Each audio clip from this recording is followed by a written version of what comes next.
All right, here we go. Drive time, Wednesday afternoon, 17 minutes past the hour of 2 o'clock. Sean and I misbehaved during crosstalk today, so we're a little late to start the show. But happy Wednesday to you. It is a gorgeous day outside. It's about 82 degrees. The sun is shining. It's bright blue skies outside on this lovely June Wednesday. And as it is every day, it's good to have you with us. Spence Checketts behind the mic, Porter Larson producing the program. Today, behind the glass, and the NBA Finals are here. Game one between the Spurs and the Knicks tonight. Don't forget, you can hear that game on this radio station when we say good night. And San Antonio, of course, home court advantage. They are a pretty healthy favorite, getting 4 on the hook in Vegas. That's a 6:30 tip that can be seen on ABC. And we're going to dig into it today. We'll give you a nice little game one preview throughout the course of the program today. Vegas strikes first in the battle for Lord Stanley's Cup. A really good hockey game last night. Vegas fell down 2-0. Came back and won the game 5-4. So they take home ice advantage from Carolina. Game 2 will be tomorrow at 6 o'clock Mountain Time. So great time of year as we're in the middle of a battle for an NBA championship and the team to hoist Lord Stanley's Cup going on right now. Mitchell Robinson is going to play. For the New York Knicks, he is available. So we'll get to some of the NBA final storylines on the program today. We are now less than 3 weeks away from the NBA draft. Our Tim McMahon interview yesterday was aggregated by some local unserious Jazz bloggers. So it kind of made the rounds a little bit. If you missed that, Tim had a lot of interesting information about the Jazz draft process. And the latest on the Walker Kessler situation, all the reports are we're getting closer and closer to an announcement that will have Walker Kessler remain with Utah Jazz. That is certainly my expectation. So the latest on the Jazz and the draft and Walker Kessler free agency, NBA Finals, little Stanley Cup action as well. High speed ahead to the World Cup. Question, have you tried to get tickets to see the U.S. men's national team play in the World Cup? It is a cluster. My goodness gracious. But excited for this tournament. It is literally the biggest sporting event in the world. RSL and MLS on a 2-month break. RSL did announce that Burnley FC will be coming to Utah to play a soccer match from the Premiership. Actually, I think they were relegated.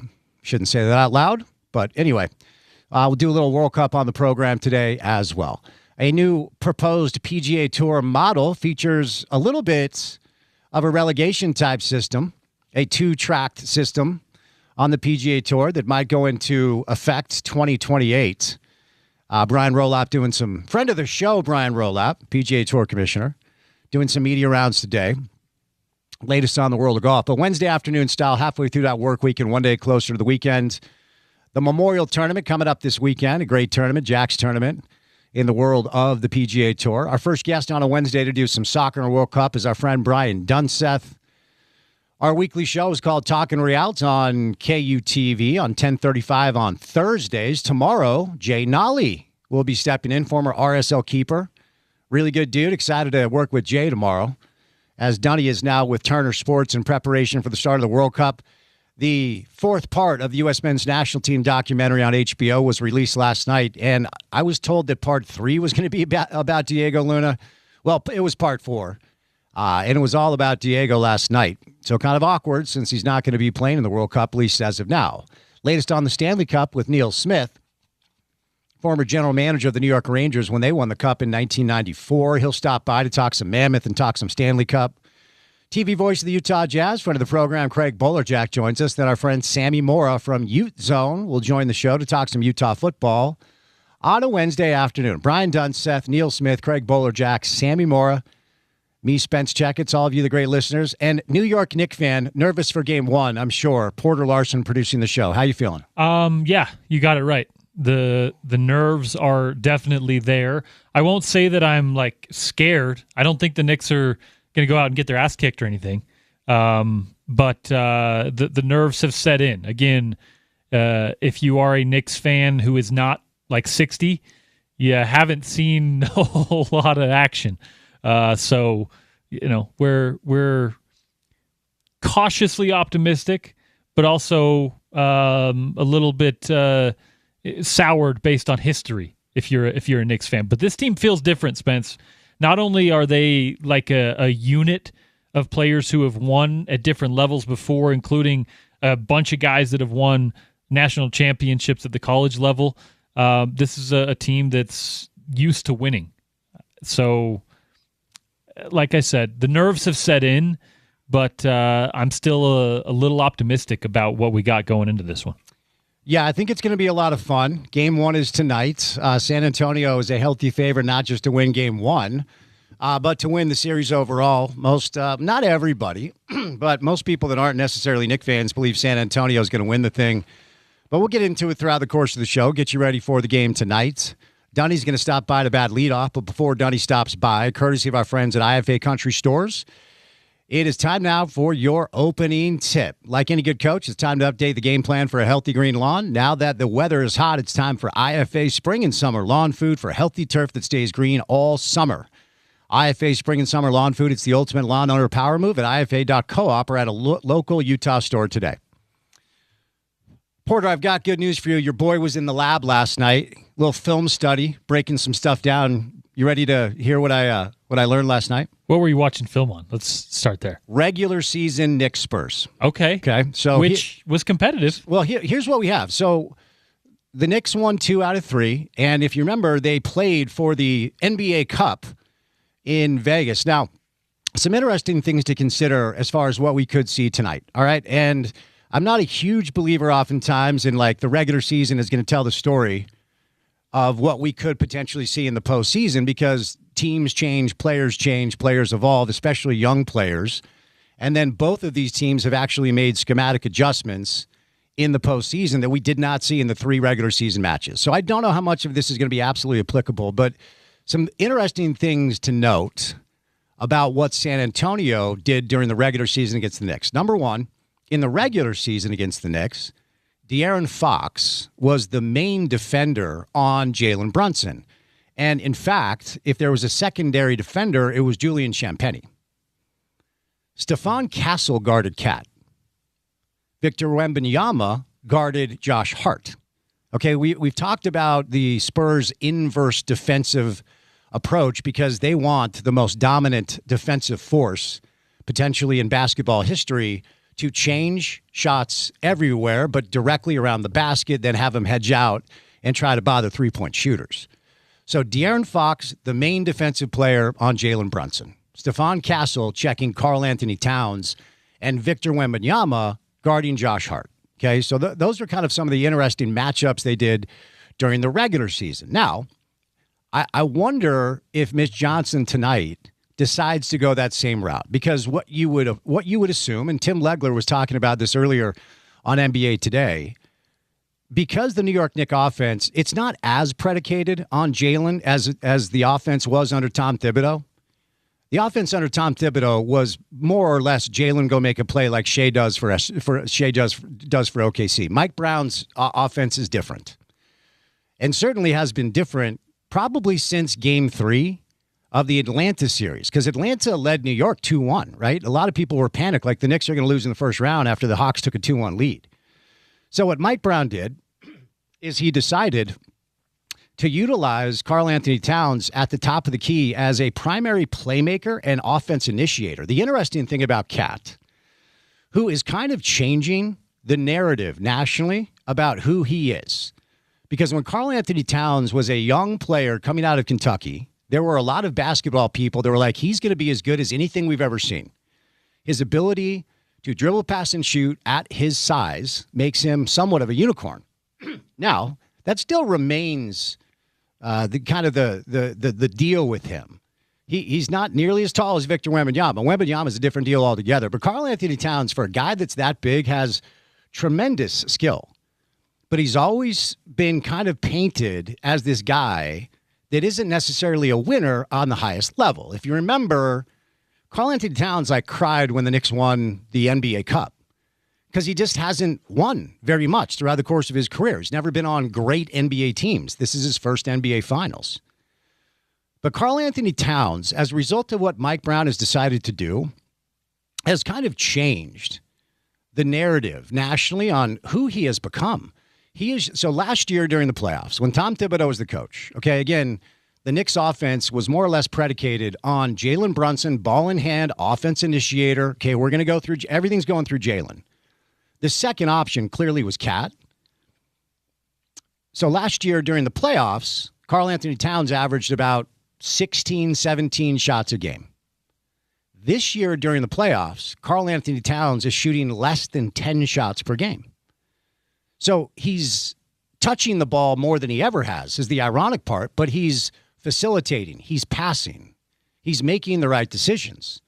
And if you've got a guy, I mean, this is like the Nikola Jokic dynamic that everyone's trying to replicate. If you have a guy that's close to 7 feet and you can throw it to him at the top of the key, he can see over everybody, and if he's a good passer, he can make plays, and Cat's been doing that.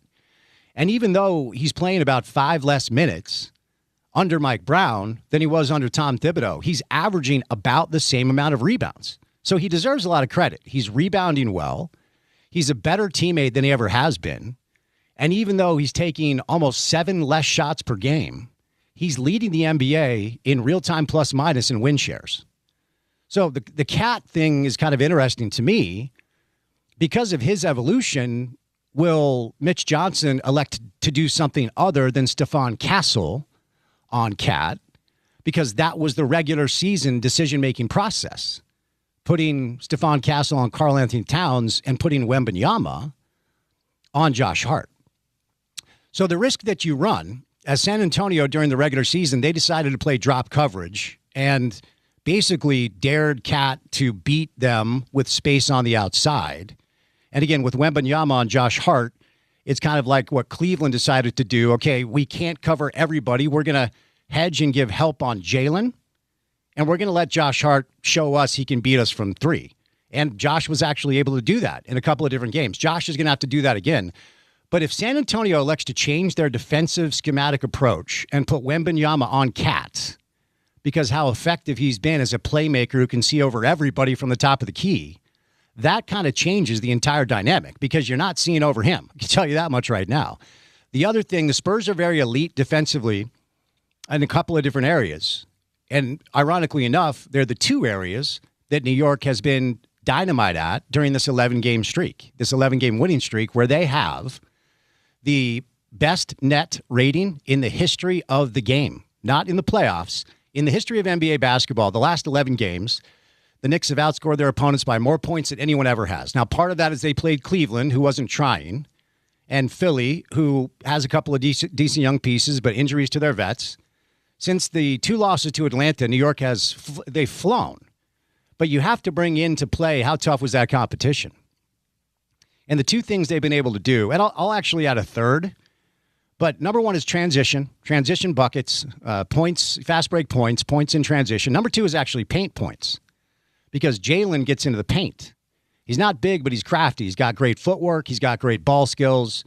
OG, backdoor cuts, Josh Hart, Mikal Bridges, all of these cuts, backdoor screens that they were able to utilize against Cleveland and Philly, they're not going to be there against San Antonio.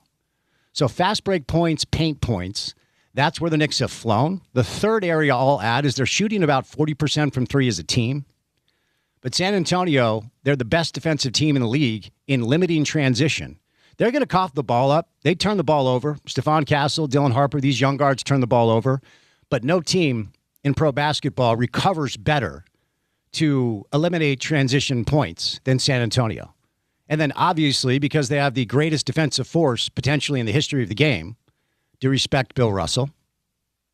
The paint points the Knicks are used to getting with playing teams that don't have great defensive centers, they're not going to be there because of Victor Wembanyama. Unless Mitch Johnson decides to put Wemby on Cat, and Cat, because of his new offensive role, basically playing on the perimeter, can at least pull him away from the basket a little bit. The problem is Wembanyama, even pulled away from the basket, is 2 steps away from blocking your shot on the other side of the backboard. So there are a lot of interesting dominoes as far as how this thing is going to go. And I'm most interested to see how Mitch Johnson guards Jalen Brunson. Because while the Knicks offense isn't as predicated on only Jalen, he still makes them go. What does it look like as far as trying to limit Cat's new role? And then finally, On the Wembanyama side of things, it's going to have to be Cat, and it's going to have to be Mitchell Robinson, who is available for game one, because the only area where we have found a little bit of vulnerability from Wembanyama is if you can push him not just away from the basket, but about 28 feet out.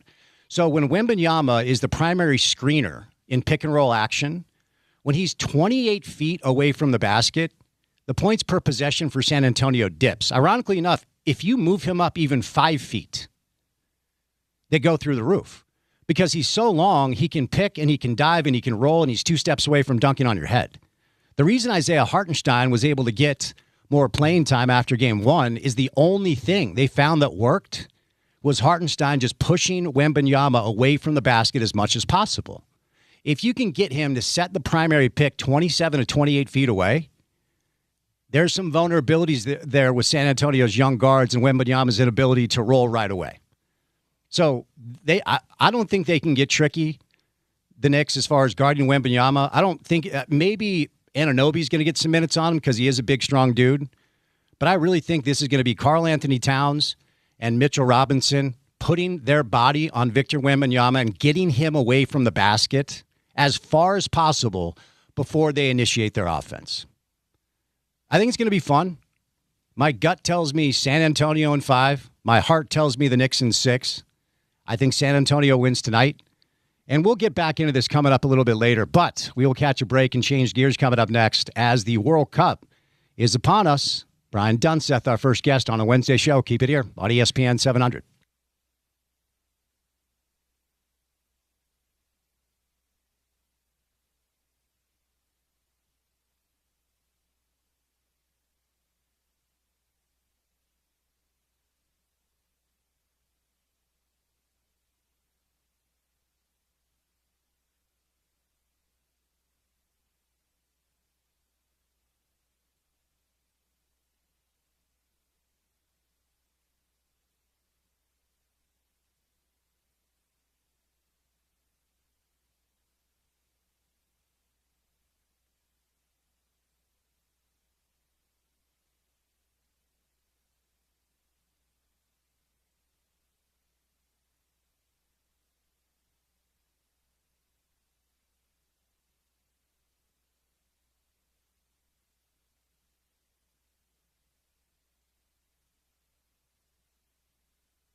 We are 8 days away from the start of the World Cup, 2026 World Cup, that, of course, will be played here in our region. RSL and MLS on a 2-month break. Our next guest is my co-host on a television program called Talkin' Real, maybe best known as the man who scored the first goal in Rocky Mountain Cup history, Brian Dunseth, Wednesday afternoon. Dunny, where do we find you, man? I'm still here. I leave tomorrow morning early for U.S.-Germany in Chicago, final game before Mauricio Pochettino and the U.S. men's national team start this World Cup down in L.A. against Paraguay. Yes, sir. Yes, sir. I wanted to start here. So last night was the 4th episode of the documentary that HBO is doing on the U.S. men's national team. Yeah, unfortunately, Mauricio Pochettino kind of made it clear back in the March window when Diego wasn't invited into camp because he was still coming off that knee issue that he had been dealing with. And he basically and effectively said not so many words, just because you are a big part of what we've done so far, and just because you might be a big part of, all of the programming that comes along with the U.S. men's national team, and we've seen everything from Heads and Shoulders to Chobani, to this type of show, which, thanks for reminding me, I remember that I've got to binge watch this, this is not 100% set in stone. And to be clear, it still isn't. It's June 11th, match day -1, 24 hours before the game, that Mauricio Pochettino and his coaching staff can make the final adjustments to the roster because of injury for that 55-man list that they had originally submitted. I think it's devastating for Diego. I haven't spoken with him. It's got to be embarrassing to a certain extent. It's got to be incredibly frustrating, and he's got to be really pissed off about a lot of this because, we thought that he was going to play a huge role. Now, listen, he's not the only guy. Tanner Tessman. I would throw Aiden Morris maybe into that conversation. Obviously, Patrick Ajiman and Johnny went down with injuries. But, yeah, all I can say is definitively is that he hadn't done anything wrong that would suggest that there is a legitimate reason for him to not be on this roster. I think it just came down to numbers. I think it came down to the way that he's viewing Weston McKennie in particular, because the reality is, Spence, I would have said heading into the game against Senegal that Alex Zendejas is going to be the like-for-like player that would size, stature, capabilities would be the guy that Diego Luna was competing with. But then after I saw the game against Senegal when he changed the formation and Zendejas was playing as a winger, I'm thinking to myself, Zendejas, Tim Weah, Brendan Aronson, Weston McKennie, Gio Reyna, Malik Tillman, Christian Pulisic, all of these guys are playing in the same position that Diego Luna would be considered for. So let's stay in this space. Help us understand a little bit more about the changes against Senegal and maybe some lessons learned. And did that shed any light as to why Diego was left off? Yeah, I would say the lineup starters against Senegal was incredibly strong. Matt Turner, I would say Matt Freese would be considered the starter. Matt Turner started. Chris Richards was not available because he's recovering from that ankle injury, which meant that Mark McKenzie got the start. Gio Reyna got the start, which I think you could put Weston McKennie in that position. And then finally, Ricardo Pepi got the start, which you could place Flo Balogun in that position. So I would say maybe 15 minutes into the second half, he switched to a back four. He showed a couple of different looks, a couple different variations.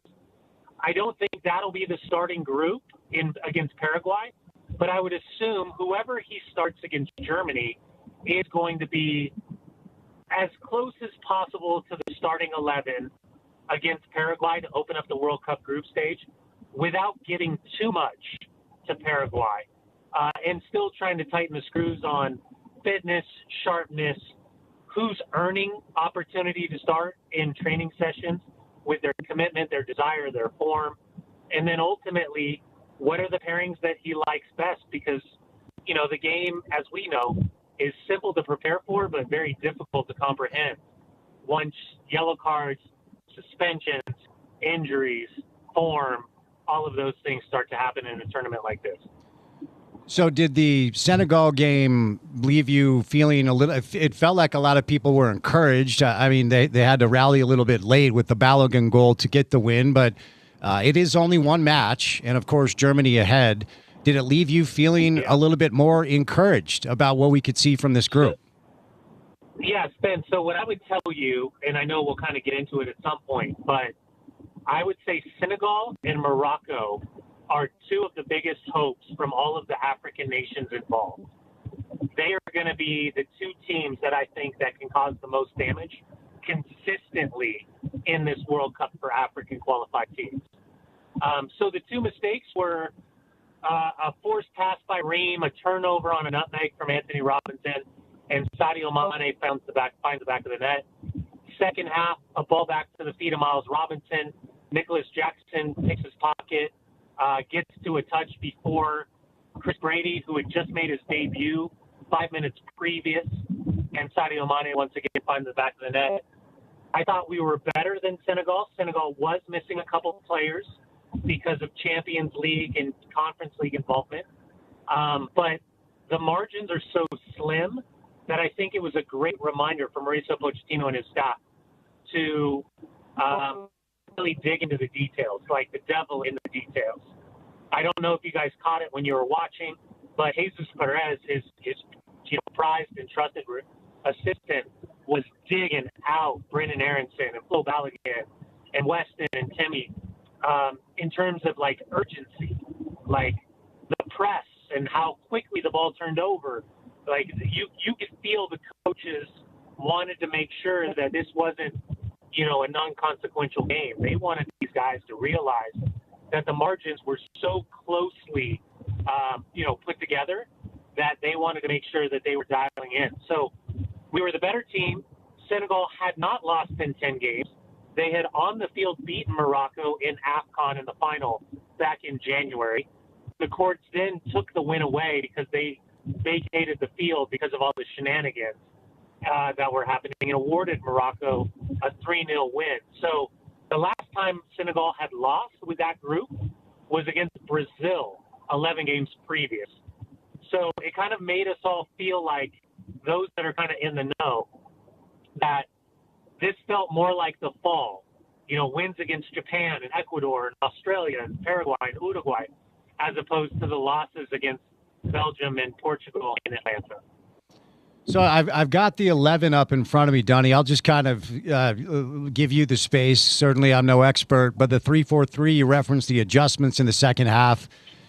Do you think this 11 is the 11 we will see for the start of the World Cup, or do you want to wait until we see, what it looks like against Germany? No, I'll just give you the 5 names that I think I wouldn't be surprised if they're in the starting 11 and they weren't in the starting 11 against Senegal. Matt Freese, I feel like, is the goalkeeper that he's going to go with at the start of the tournament. I think he was giving Matt Turner one more opportunity to prove himself. And Turner was strong, but he gave Turner and Brady 45-minute halves, which indicated to me that Matt Freese from NYCFC is going to be the starter. If Chris Richards can go after dealing with some ligament ankle issues, he'll be the starter in that back line in between the two right backs. I thought Alex Freeman, Antonio Freeman's son, was excellent in that game once again. I could see Tim Weah instead of Serginho Dest on that right-hand side. I could see Weston McKennie instead of Gio Reyna alongside Christian Pulisic. And I could see Flo Balogun instead of Ricardo Pepi.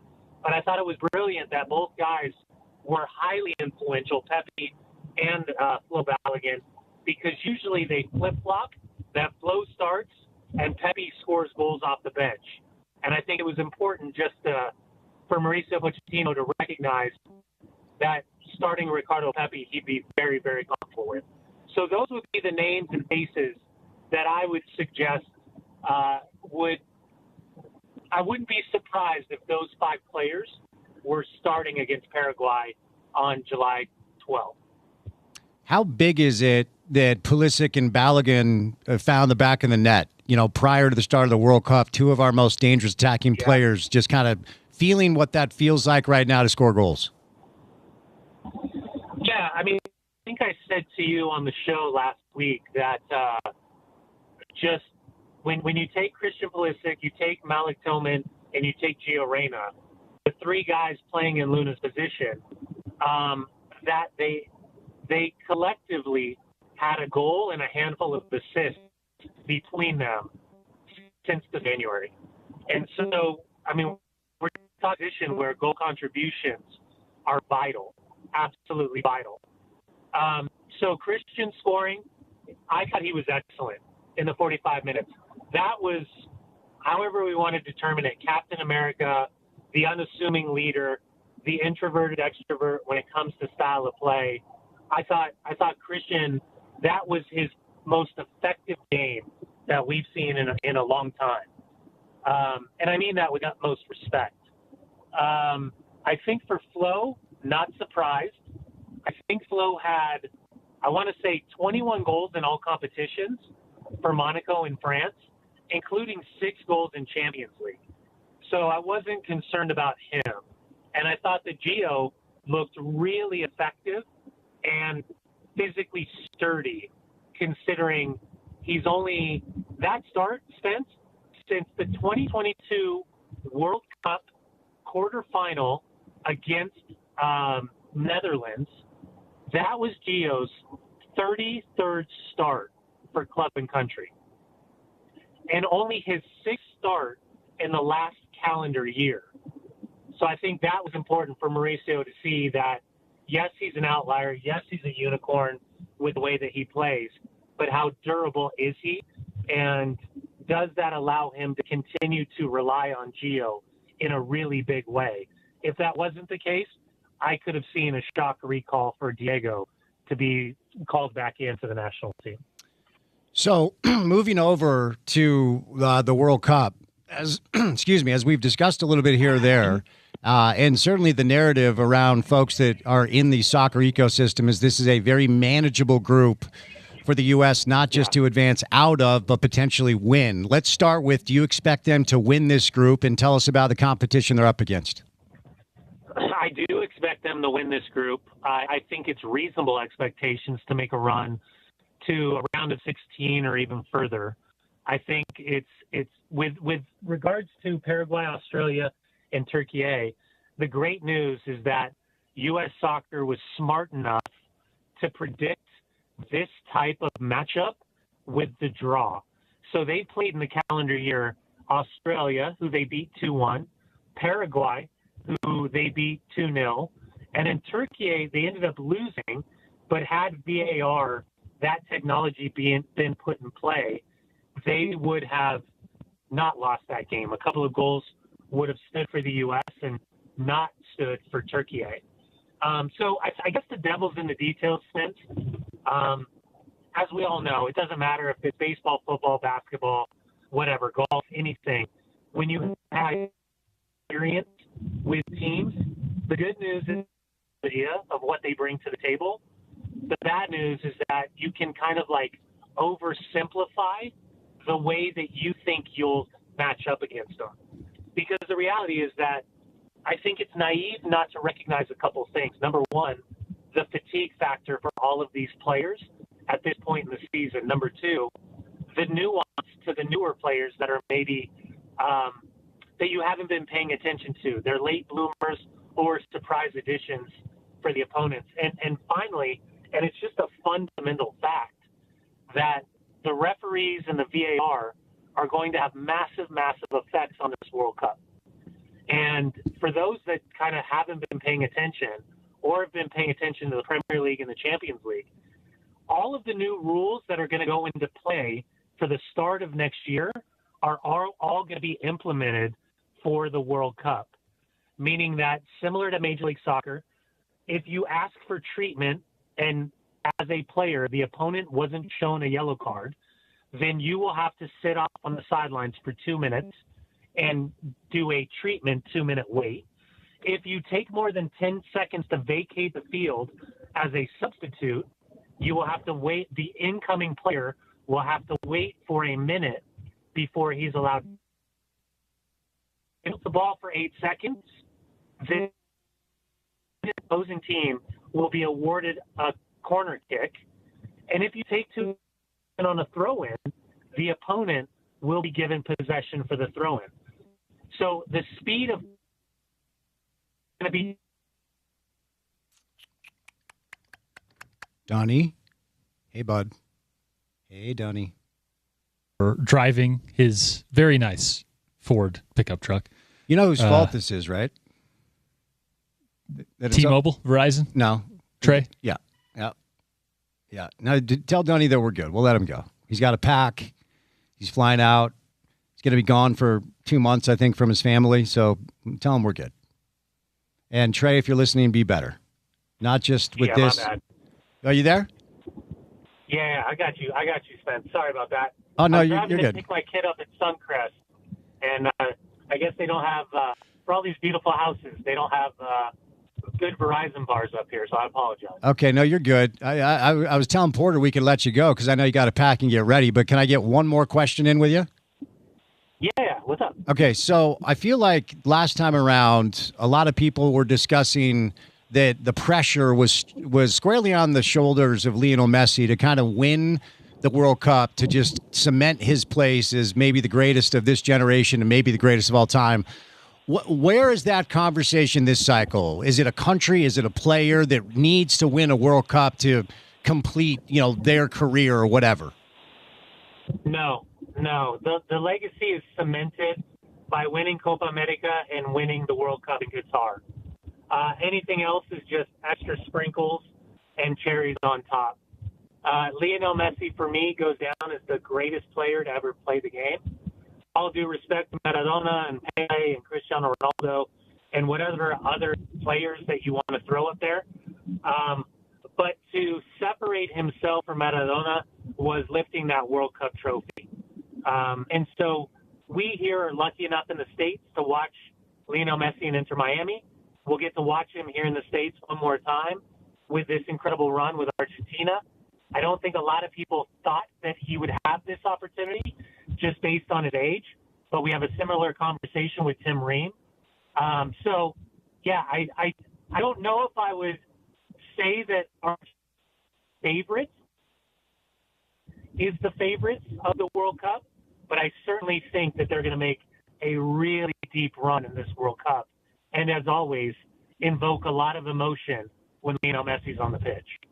Donnie, thank you for the time. Safe travels, my friend. We'll look forward to watching and listening to your coverage throughout the World Cup, okay? I appreciate you guys. Thank you, bro. All right. Brian Dunseth, who joins us and then drops and then comes back and then drops and then comes back from time to time. He is my co-host on Talkin' Rail Thursdays, 10:35 on.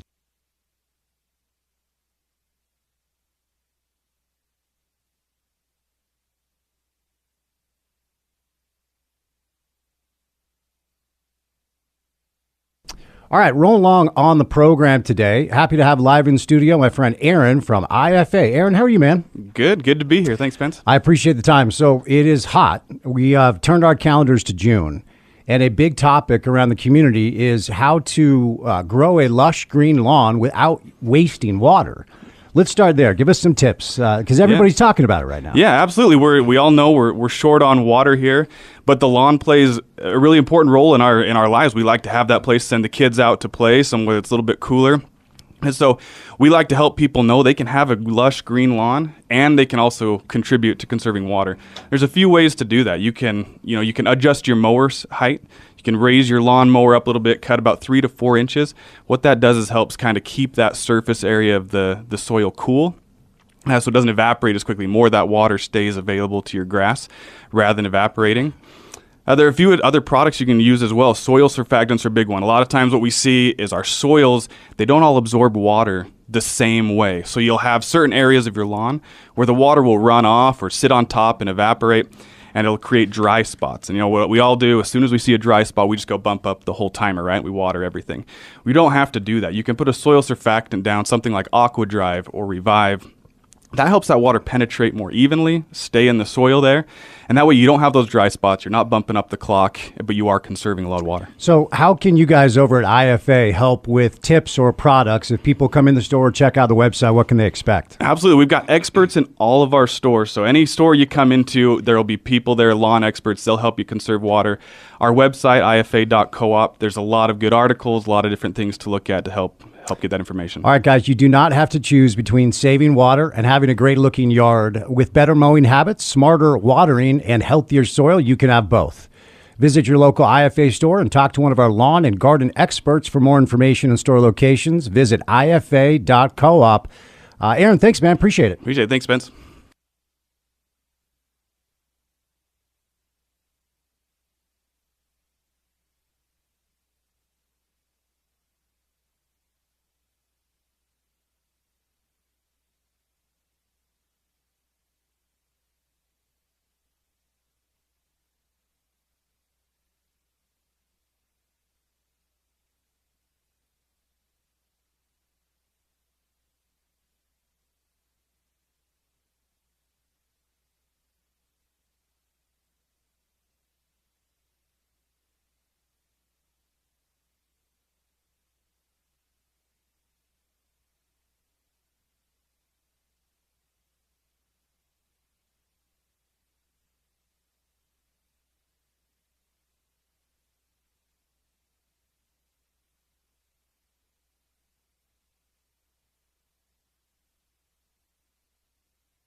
Game one of the NBA Finals is tonight.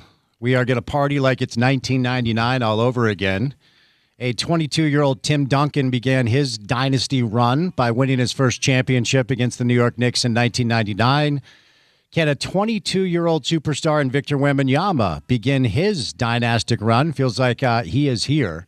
You can hear that game on our radio station. It'll get going at 6:30. But the battle for Lord Stanley's Cup began last night, and Vegas was able to take game one from Carolina. Our next guest joins us from time to time to break down this game that is new to a lot of people in this market. Neil Smith to talk a little hockey on a Wednesday. Neil, how are you, sir?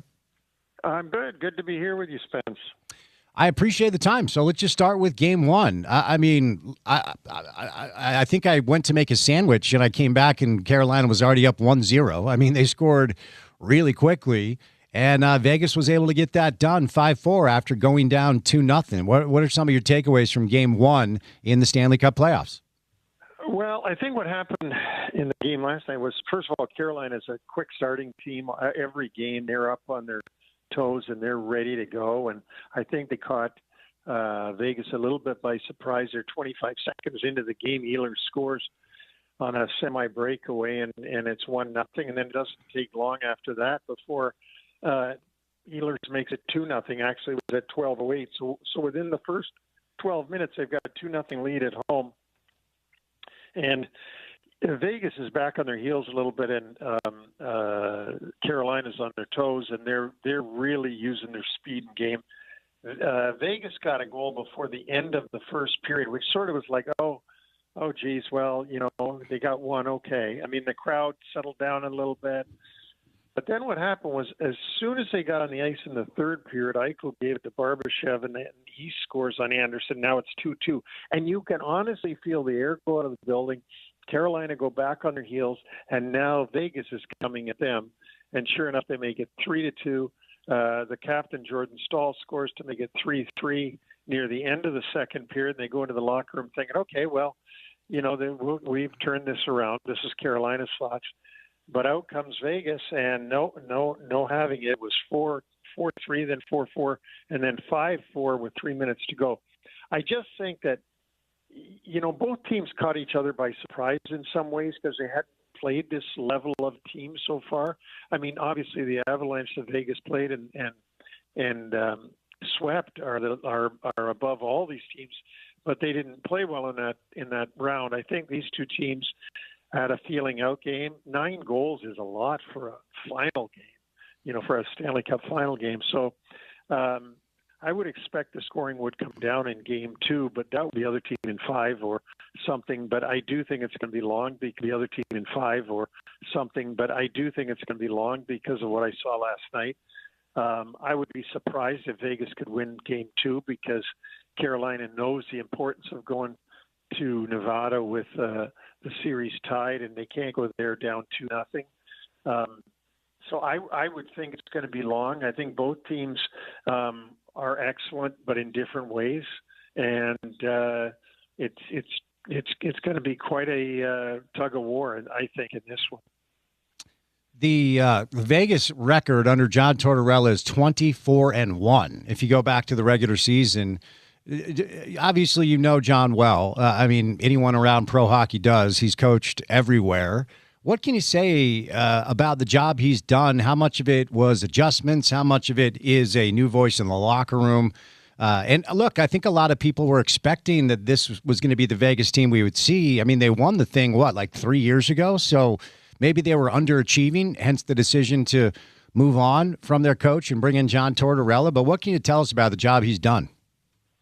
Well, it's obviously been fantastic because it's a results-driven business, and he's certainly got the results. But just knowing John, he brought a different voice to the locker room. He probably brought a different way of speaking to these young guys who are very young for him. He's 67 years old, so these are guys that are, in their early 20s to early 30s. And I would think he just brought a different voice. Bruce Cassidy's an excellent coach and has his way of going about things. And I think all of these voices do get stale after a while, whether you're a player's coach or you're hard on the players and you're thought of as too hard. Either way, it eventually runs out, and then they want the other kind of guy. But Tortorella is really a good tactician. You could hear him on the bench last night. ESPN happened to have him mic'd up, and the words that he was saying, like no more East-West, because they got caught on that for a goal. He says, we got a lot of hockey game left to go. Now let's go. And sure enough, they did have a lot of hockey game left to go. So I think John stays calm with these guys. I don't think there's too much screaming at them. I think he defends them, and I think he's. But I do think in a certain way, as unfair as it is to Bruce Cassidy, it's just a different voice and a different approach. So takeaways, let's do takeaways from both teams here as we move forward now. And game 2 is going to be tomorrow. The Carolina storyline is they've been really good for a long, long time, and they have not been able to get it done this time of year. And then they finally break through and they take the lead. So I would imagine the locker room's rather deflated, giving up the lead and then giving up home ice advantage. But what are some of the things that Carolina can take away from the game last night to give them confidence this thing is far from over?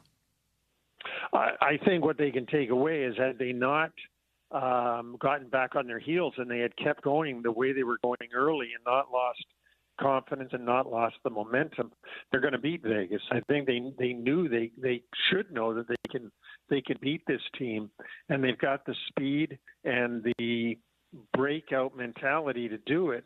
I think they can really take that from that game. Now, don't forget that after a long layoff, Carolina lost badly to Montreal in game one. It was a different circumstance, different team, but still, they were down 0-1 in that series. So they've got that to reflect on, too. That don't let this bother us. We were down last series. We came back to win. I think they can. There are certain elements of a lot of elements of Carolina's game that are better than Vegas in that I think they're a bit quicker on the break.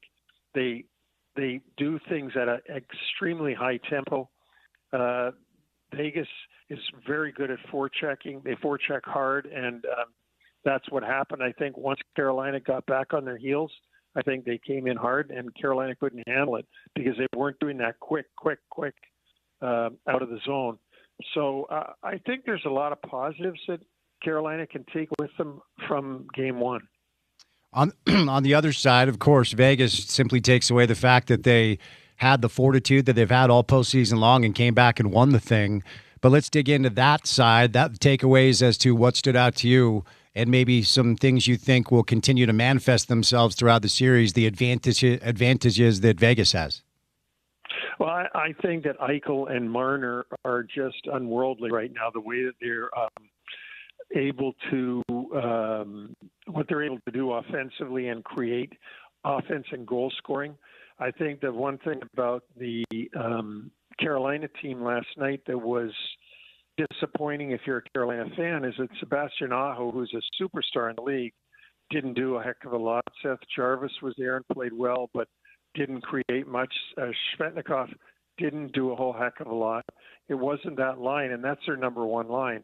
Whereas at the other end of the ice, you got Marner and Eichel and their number one guys, Dandenov, who played really well and created a lot of offense for them. So I think if I was Vegas, I'd be saying to myself, we're a team of destiny.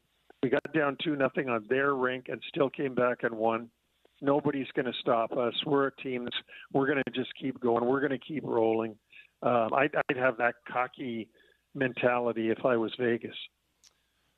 Okay, so let's move over to the space of what the kind of offseason looks like currently for our local fans with Utah Mammoth. I mean, obviously, as we discussed when you joined us last week, this was a season where we all feel like mission accomplished based off of a 4 to 5 year rebuild, the messaging from the team themselves that last year they felt like they were making enough progress to get into the mix and maybe something would happen to allow them to qualify for the wild card. And they were in the mix until the last couple of weeks of the season, but ultimately did not grab the wild card 2.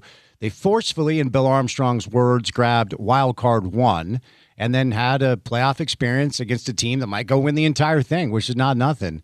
It's only June, and of course the Stanley Cup Final is in front of us. But as somebody who worked in this space, help our fans and help all of us understand right now kind of what's going on in the front office for the Utah Mammoth. Well, they got a few guys that are free agents. I don't have it in front of me, but they've got to decide who do they want to keep and who do they want to let go, and who's going to be available that they might want to replace other people with. I think that's probably where Bill Armstrong and his staff are on as far as veterans and players that can play next year. The other thing that they're analyzing, of course, is the draft. It's always important that they get that right when it comes up.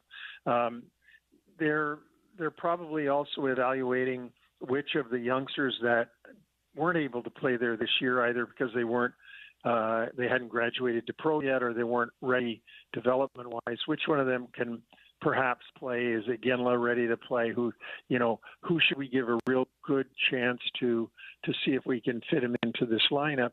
And I think after that, that's what they've got to decide, where they're going with free agency, who they think might be available, who they think would come to Utah, because that's always important when you're doing this stuff.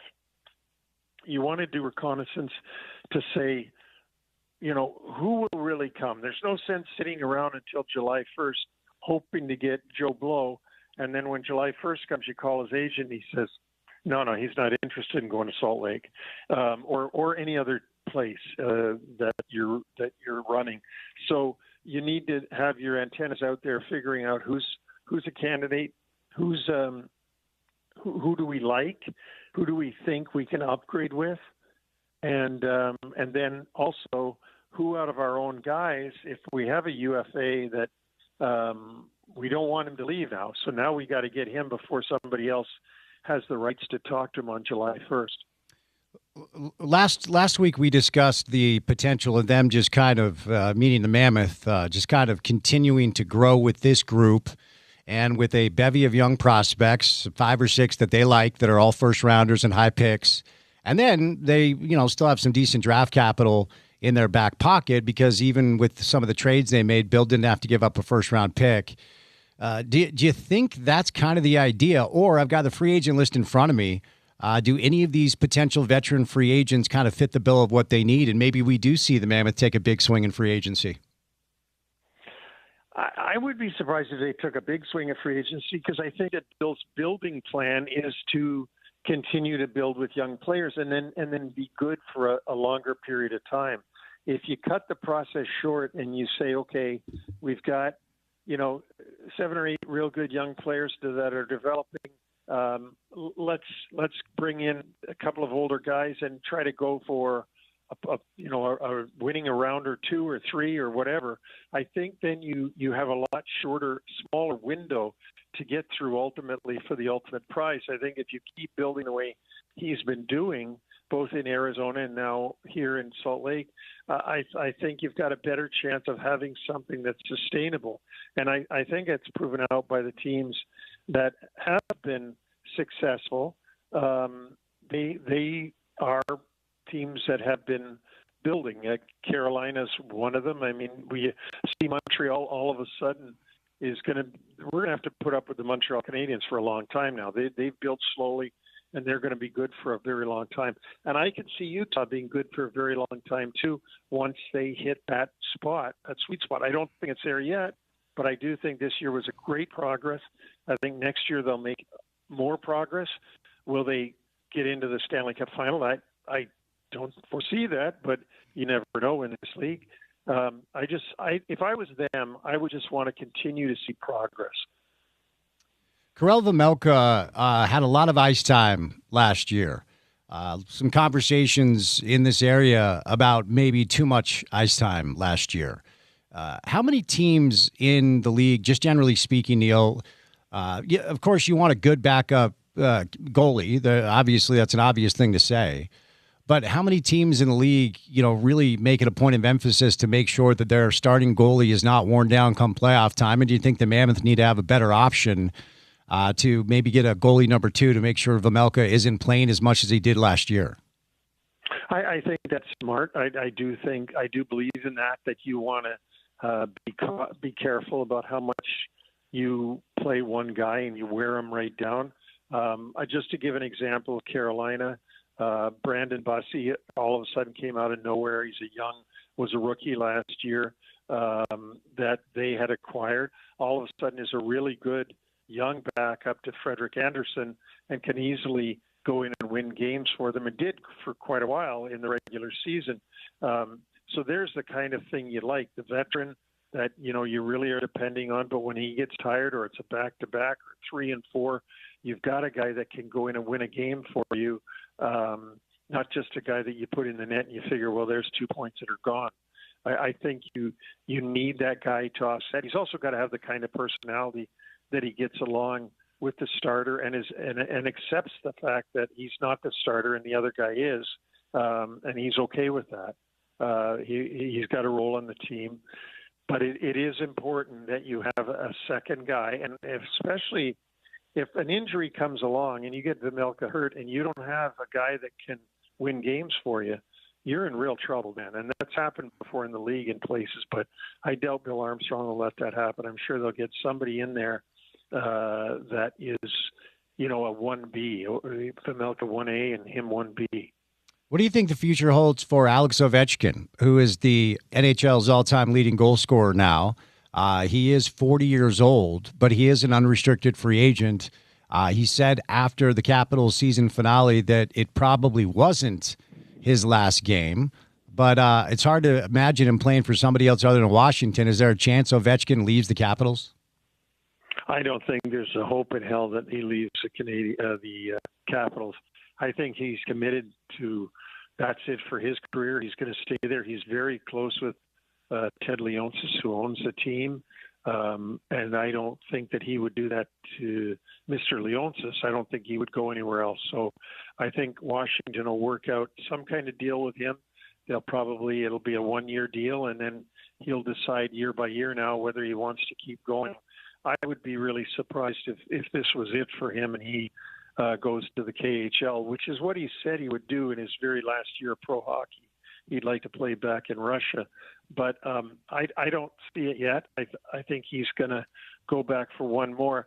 The question is on the outside of the organization, is that good for Washington or bad? Does that stunt their development by keep on putting a team, an OV team out there so that he gets one more year, but they don't really do what we're talking about Utah doing? They just keep going along because, well, we're going to get one more out of OV, so we may not be that great, but we're going to get one more year out of OV.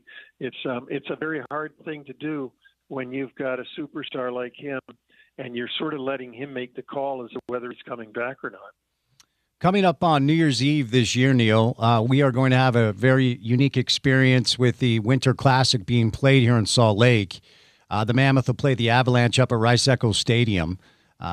Help us understand what we're in for. A lot of people, even though it's months and months away, very excited for this opportunity. Spence, it's like an event. I don't know if you've ever been at a heavyweight boxing match, which is really more of an event than a sport. It's more like there's so much going on, and it's so exciting to just be part of it. Maybe a World Series game, maybe the Stanley Cup game when you get down further into the round. It's like just an amazing event. And the Winter Classic for mid-season, for when, you got the doldrums, is a fantastic, great event. There's so much going on around it. It'll probably be freezing cold. Everybody will have to bundle up. But there'll be, whatever the capacity is, 50, 60, 70,000 people there to watch a hockey game. And it's just quite a unique event to go to. And it's just a lot of fun. And if it snows, which I know you get a little bit of that there, it'll be even better. Yeah, ironically enough, we didn't get much snow at all this winter, but looking forward to it because certainly it's an event that a lot of hockey fans from around the country kind of flock to, right? This will not just be a local audience. This is kind of a destination event for NHL fans across the country, yeah? Yeah, this event is one where people would say at this time of year that live in Florida or live in New York or live in Maine that I'm going to get tickets for that game, and that's going to be our trip this winter. We're going to, I can't wait to go, and we're going to get it planned out. Let's buy our airline tickets. Let's find our hotel. Let's plan out what we're going to do. Let's look at restaurants. They make it into their own personal event, and it's tremendous. If that's what you're into, having some kind of trip like that, it's a tremendous trip for a hockey fan. So let's move over to the space of this Western Conference landscape. And, of course, we've been discussing the Utah Mammoth as kind of an up-and-coming team with a lot of good young players and a lot of draft capital and cap space. Who else would you put in the group? I mean, we know that Colorado, even though they got swept, and obviously Vegas might go win the thing. But the groups of teams in the West you would kind of put alongside the Mammoth as teams that are building slowly the right way and could maybe take a reasonable good step forward next year. Outside of the Mammoth, who else fits that bill? Well, I think in the West, you look at the teams that Chicago is coming on. I don't know that they're quite there, but they're going to be heard from. The one team that is not been heard from yet, but will be for sure, and I think it's going to be next season, is San Jose Sharks. They're on the way up. They got just too many great young players, not just good young players, great young players. So you got those two young teams. Team going in the other direction, Vancouver, don't worry about them. Vegas will be up there and up above. Winnipeg has sort of got to revitalize themselves. They had a very off year after winning the President's Trophy. And you've got the Anaheim Ducks are a very good young team that are going to stay up there in the playoff race, I think, for a while now. So the teams that I'd look out for if I was Utah that you're going to have to fight with in that sort of under the cream of the crop, meaning under the Arizona Avalanches, under the Golden Knights, under the Dallas Stars, maybe under the Anaheim Ducks, the San Jose Sharks, and not Winnipeg's not a young team, but yeah, I think those teams are really coming on. I think LA is going in the wrong direction. Vancouver's going in the wrong direction. They're going to have to be in rebuilds. So St. Louis is in a rebuild. So I think that's where you are. And Chicago, they're getting closer and closer and closer. And someday they've got to be really good. They got too many good young players. I don't think they're as far along as San Jose, but they're certainly going to be heard from for a long time. You had Commissioner Bettman on the podcast recently. Is that correct, Neil? Yeah. That's awesome. Yeah, we did. It was really fun. He was great. Gary was really good. We like to get into personal stories, and we did with him with how he grew up in New York City and Queens and went to the games for 50 cents when he was a kid, to the Ranger games, took his lunch with him, got into the fact that his dad, who died very young at only 40, ran a company called the Bettman Nut Company.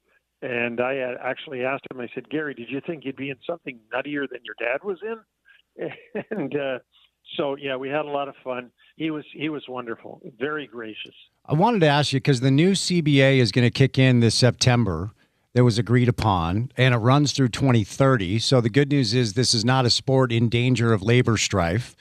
Baseball, I think we're going to potentially be in store for maybe another work stoppage with them. NBA's got some things to work out, but it feels like, because hockey still is new here, just a couple of seasons down in Salt Lake, it feels like this sport is in a good place. It feels like the leadership have done a good job. It feels like, whenever there's a negotiation, they come to agreements pretty quickly, and, the players aren't necessarily prima donnas in a way that they're maybe thought to be in other sports. The regular season is actually expanding. Maximum contract lengths will drop from 8 to 7.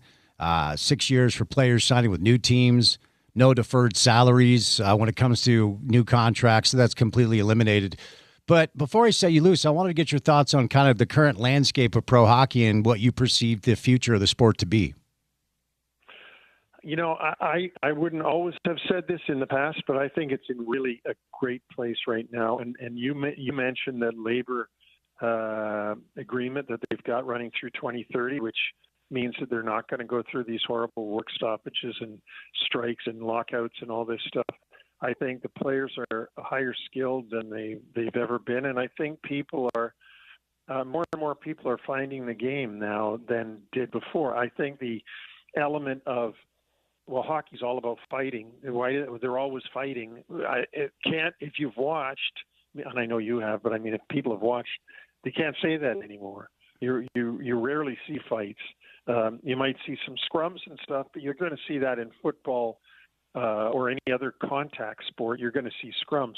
So I think they're in a really good place. There's a 32-team league now, 7 teams in Canada, and the other 25, of course, spread out across the United States in some of the non-traditional markets like Utah, like Seattle, like Vegas. And I think that's drawing kids from all over the country to take an interest in hockey.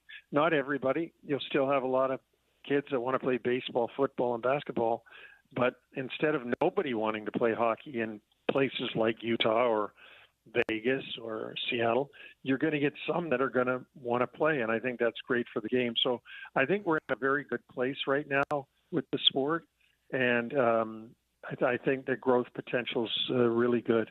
Let me ask you one more question, because somebody asked this recently. I think you'll be good on this. Again, we do the comparison game quite a bit because there are a lot of NBA fans that are just disenchanted with the regular season product as a result of players not feeling like they want to play or have to play. And the NBA is considering shrinking their regular season to curtail this load management stuff. So players will play in every game while the NHL extends their season And culturally, there is just an attitude among players that our job is to show up and play hard, even at times if we're a little bit banged up and we're going to take a puck to the jaw and lose 7 teeth and go get stitches and play in the third period. Culturally, why is this the way this sport is set up? Why are hockey players just kind of culturally known as athletes that are going to show up and give their best effort in a way that a lot of people don't think basketball players are? Yeah, Spence, I think it's a cultural thing that started way, way back. I think it's just something that probably migrated out of Canada when there was a different attitude amongst people. And I'm not, please don't misread that as saying the American attitude was or is or has been wrong. I'm not saying that at all. I just think that you grow up, you're a product of your upbringing. And when your upbringing says, hey, okay, you got a cut lip. Too bad. Get back out there. I'm not saying that they don't say that in basketball, but that's not in basketball that's not traditional. It's traditional in hockey that's what makes a hockey player. And again, I'm only trying to describe it. I'm not trying to say it's better than anything. I just think that it's a different way to approach things because that's sort of what you encounter when you want to become a hockey player. You'll encounter that culture. And when you encounter that culture, you better embrace it or you're going to get shunned out of it. So, it probably started way back when and is to some form is still going today. Well, folks around here have really gravitated towards it, and I honestly think a lot of that is the attitude of players just willing to show up and play hard and do the work. I think that's what fans around here want.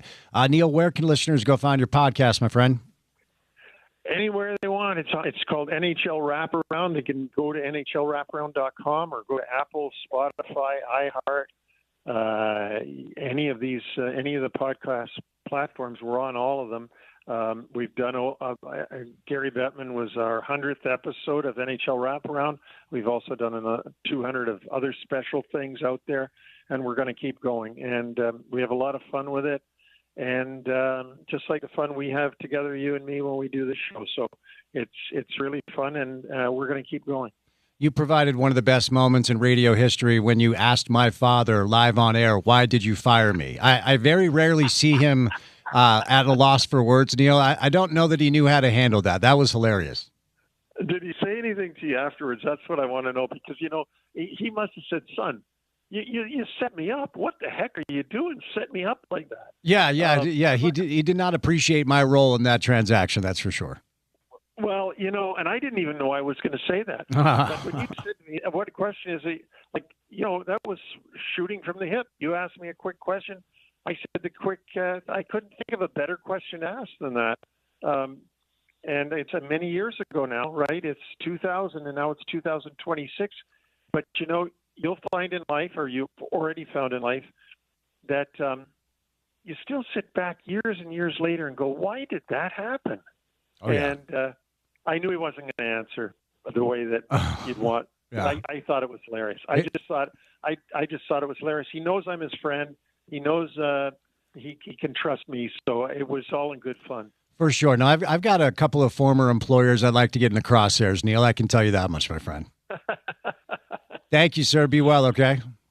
Thanks. Anytime. Get Porter to get a hold of me, and I'd be happy to go on. Right on. That's our guy, Neil Smith. He was the general manager of the New York Rangers when they broke the curse and won the Stanley Cup in '94. The podcast he hosts is called NHL Wraparound. You can find it at NHLWraparound.com. All right. We will catch a quick break. Coming up in the 4 o'clock hour, it's Craig Bowlerjack.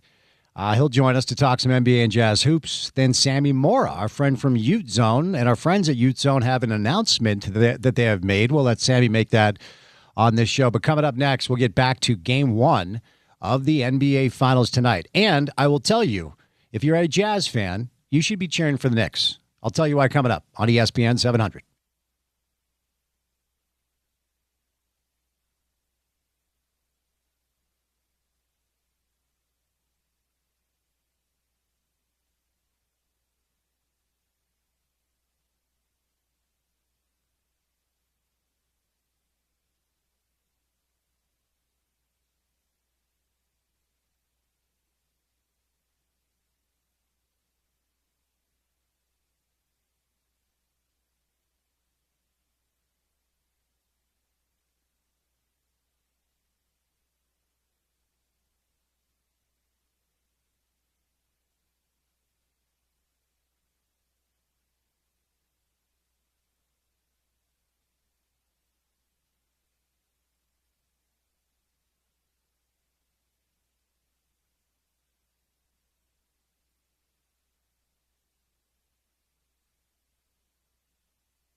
I told Porter during the break that I needed his NBA Finals thoughts and predictions coming up for this segment.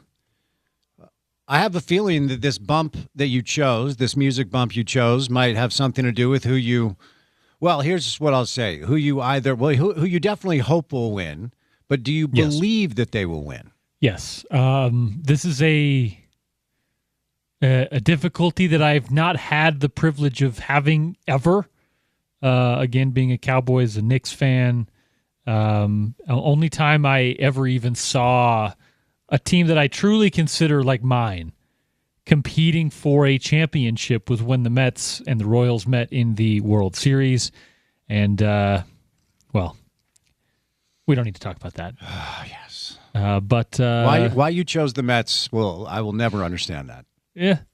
For some, I don't feel it's a choice. I think that they kind of chose me in some form or fashion. Real quick, how did the New York Metropolitans choose you? That is actually a good question. I will say Bartolo Colon, 1. 2, I remember maybe a week after the attacks on September 11th, first game back, Mike Piazza home run. I think George Bush threw a pitch or something. It was just, I think that was at Yankee Stadium. Regardless, there was a lot of air about it, and the New York baseball world was a lot bigger than just baseball for a week or so. And I do recall that being pretty cool. Best George Bush video of all time is Now Watch This Drive. Oh yeah. You know, kind of says it all without saying anything, really. Because the Knicks were cool for a while. The Cowboys are the Cowboys. But choosing the Mets when you had the chance to choose any team in the world is by far your most puzzling pick to me. But you think the New York Knicks, so I know you want them to win. You think they're going to win this series. How many games will this take? And tell me why you have such confidence. Because you kind of seem to be on an island here. I'm kind of on a fence more so than an island. Okay. I'm confident, number one, based on how they've been playing as of late. Number two, because the Western Conference Finals went 7 games. Those guys are running on a little bit more, a little bit less rest, rather. Now, we always get into the rust versus rest thing. One may help, while the other sometimes helps even more. Like it's hard to really quantify what that means, but I do think there is something to it with OG Anunoby getting to get to 100%. Mitchell Robinson needed several extra days after apparently punching something. I'm not sure exactly what happened there. Wait, is that the story? I thought he heard it in practice.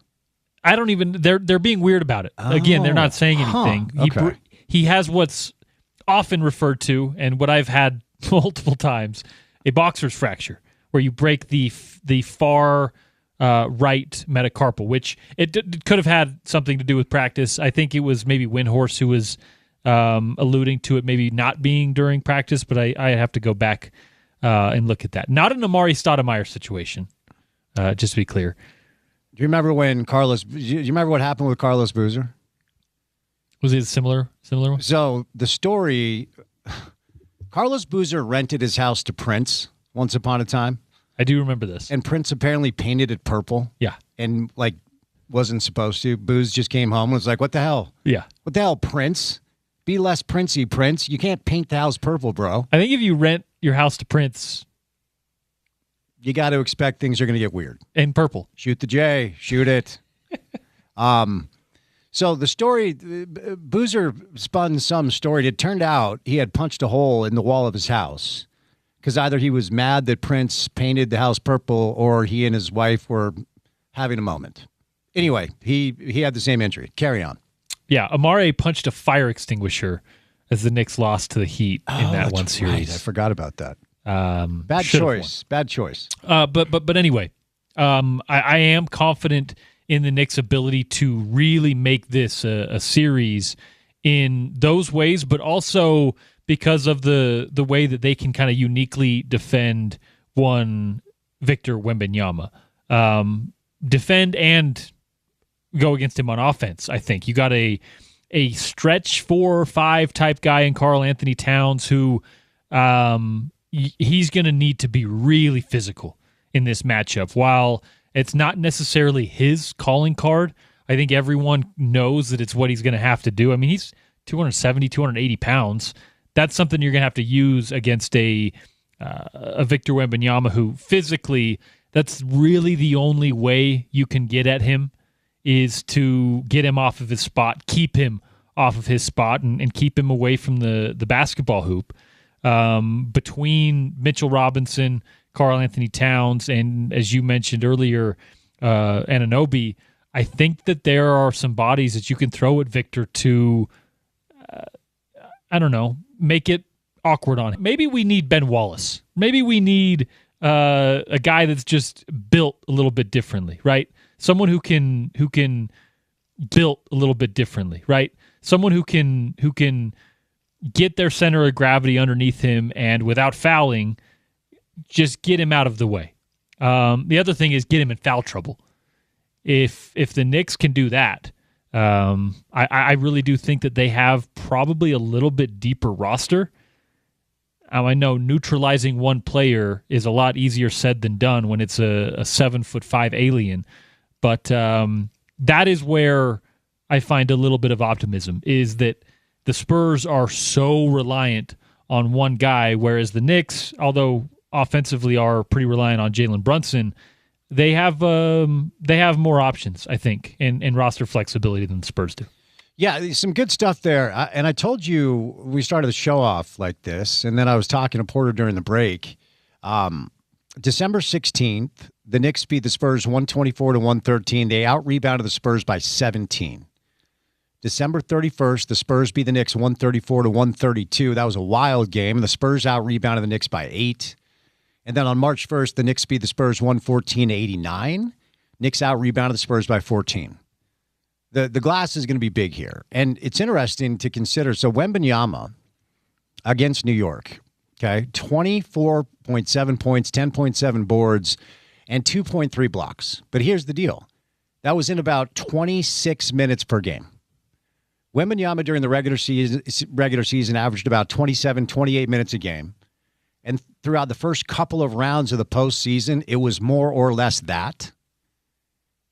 Oklahoma City series, he played 38 minutes a game. So if Wembanyama basically goes for 25, 11, and 2 in 26 minutes per game against the Knicks, if they are able to get him to give them 38 minutes per night, those numbers will shoot up by 4 or 5 each. I mean, we could see a 29, 14, and 4 series, meaning 4 block shots per game from Victor Wembanyama. So, look, he's now to the level where I feel like LeBron was when it was peak LeBron, like when LeBron really figured it out, namely with, the Cavs during their run when they beat the Warriors when they were down 3-1. I've said it before, I'll say it again. That might be, including Michael, the most impressive individual performance from one player with everything on the line that I've ever seen. And Jordan got to the point where it was just kind of like, okay, he's going to get 32, 34. What can we do against Pippen? What do we have to do to, neutralize the other players and make sure that, Mike's going to get his? And Wembanyama is there now. At 22 years old, you just kind of pencil in 25, 12, and 3. So I don't know that there's anything they can do to completely neutralize him, but it's not the numbers offensively that make him generational, at least in and of themselves. I don't think I've ever seen anybody disrupt an NBA game defensively like I've seen Victor Wembanyama. A unanimous defensive player of the year. First time in the history of the league at the age of 22. It's what he individually, honestly, can do to disrupt this historic New York Knicks offensive run. The Knicks offensive rating so far in the playoffs is 123.3. And that is blowing away any sort of offensive number that we've seen during an 11-game sample size. And when it's the playoffs, when the game is called differently and the pace is slower, you don't see this type of number in the postseason. I'll go back to one of the things I said earlier to start the show. And first, we should just point out New York is shooting 40% from three as a team during this run. As the saying goes now, at some point the math has to start mathing. I don't think you can count on shooting 40% as a team from three against the Spurs. The Spurs were third in the league in defensive rating this year, and it's even been better in the postseason. But New York had a lot of success against San Antonio in the regular season because they do provide some matchup problems. And I said earlier, I was surprised when I was going back and looking at the stuff last night from the regular season to see if there's anything we could learn about what we'll see tonight. The number one thing that surprised me the most is Stephon Castle did not guard Jalen Brunson. Now, let me be clear. I think that will change. I think Mitch Johnson does go Stephon Castle on Jalen Brunson tonight and, quite frankly, the entire series. I think you kind of have to. During the regular season, about 80% of the possessions, Castle was on Cat. Wembanyama was guarding Josh Hart. And the reason there is pretty simple because we saw it as far as what the Cleveland Cavaliers elected to do against the Knicks. They just dared Josh Hart to beat them. And in a couple of games, he did. One game, he hit 5 threes, had a playoff career high, I think 24 points, if I remember correctly. San Antonio is probably going to do the same thing because the Knicks right now offensively are on this level where you can't cover all of them. You got to hedge and give some help on Brunson. And do you put Wembanyama on Cat based off of what he has done most recently as a playmaking big from the top of the key? I mean, both Wembanyama and Cat are bigs that can play on the perimeter. And they can dribble, and they can break you down, and they can make the right read and make good passes. And they can shoot it from the outside. I mean, it's the modern day and age, kind of this interesting situation we see with all these bigs that play like guards. So the number one thing to me, as far as what I don't know that it's the biggest key to the series, but as I referenced, in all three of the regular season games, the team that won the battle on the glass won the game. The team that out-rebounded the other won the game. That's kind of the only stat that's consistent with the wins and the losses. So that's going to be interesting to see, and I do think Mitchell Robinson, with that pinky injury that we were discussing, is going to be key here. And one of the things I like about Cat is even though he's in a different role where he's playing less minutes and taking less shots, he's still rebounding at a high level. Can OG Anunoby, who I think at this point I'm ready to say he's their third best player, third most important player, can he execute his back cuts and get dunks and layups on the same level he did against Cleveland and Philly? Can he do that against San Antonio? This is where the Wembanyama thing makes the biggest difference because Mike Brown's offense is predicated on free flow movement. It's not 1-4 flat high pick and roll Jalen like it was with Tom Thibodeau. Cat's more involved as an initiator from the top of the key.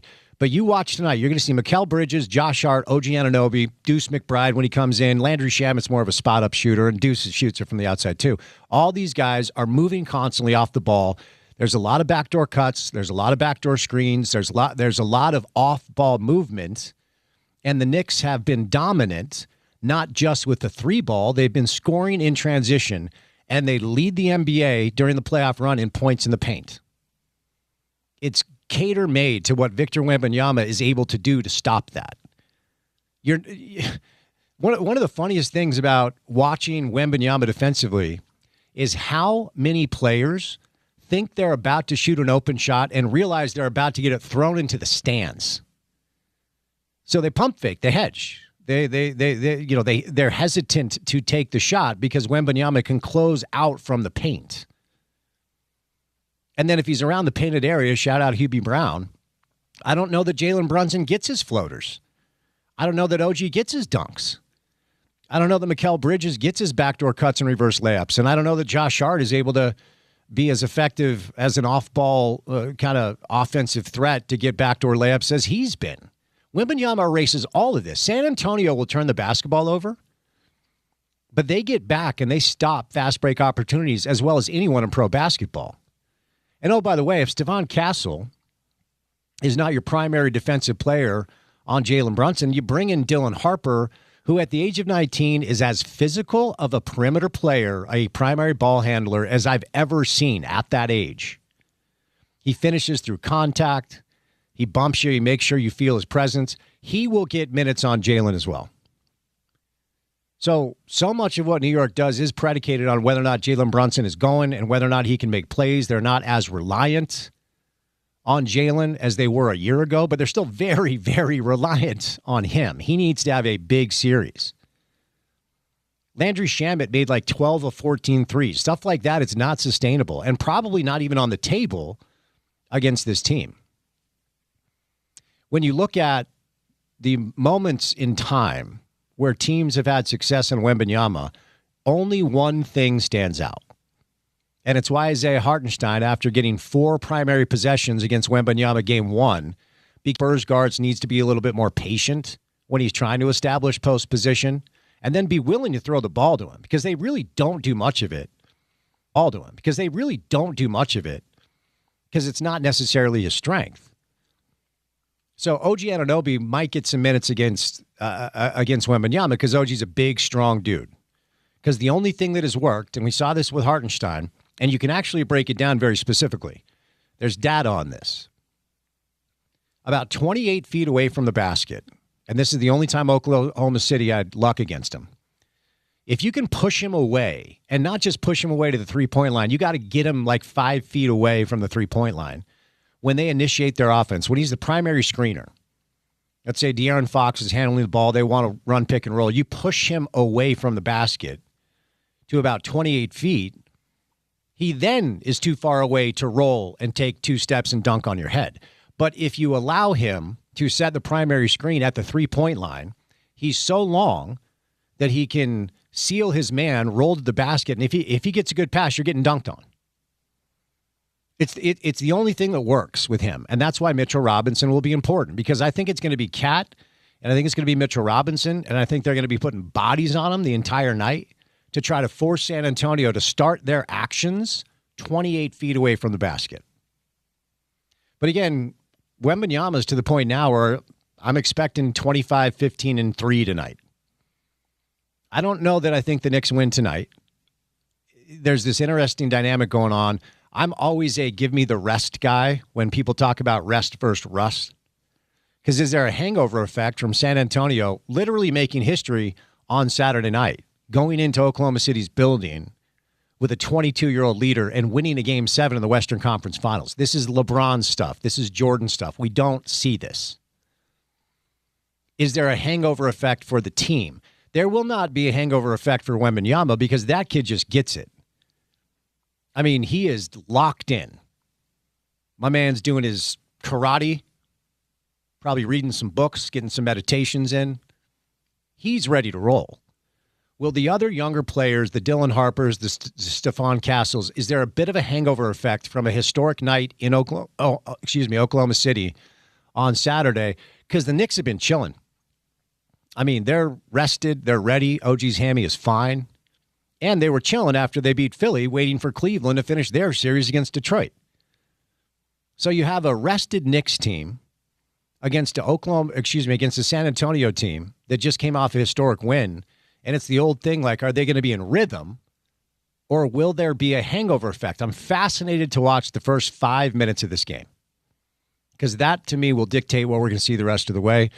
But it should be fun. San Antonio is about a 4.5-point favorite. Tip-off is at 6:30 tonight, and you can hear it on our radio station. By the way, real quick, I wanted to reference this. Dunny joined us earlier, kind of.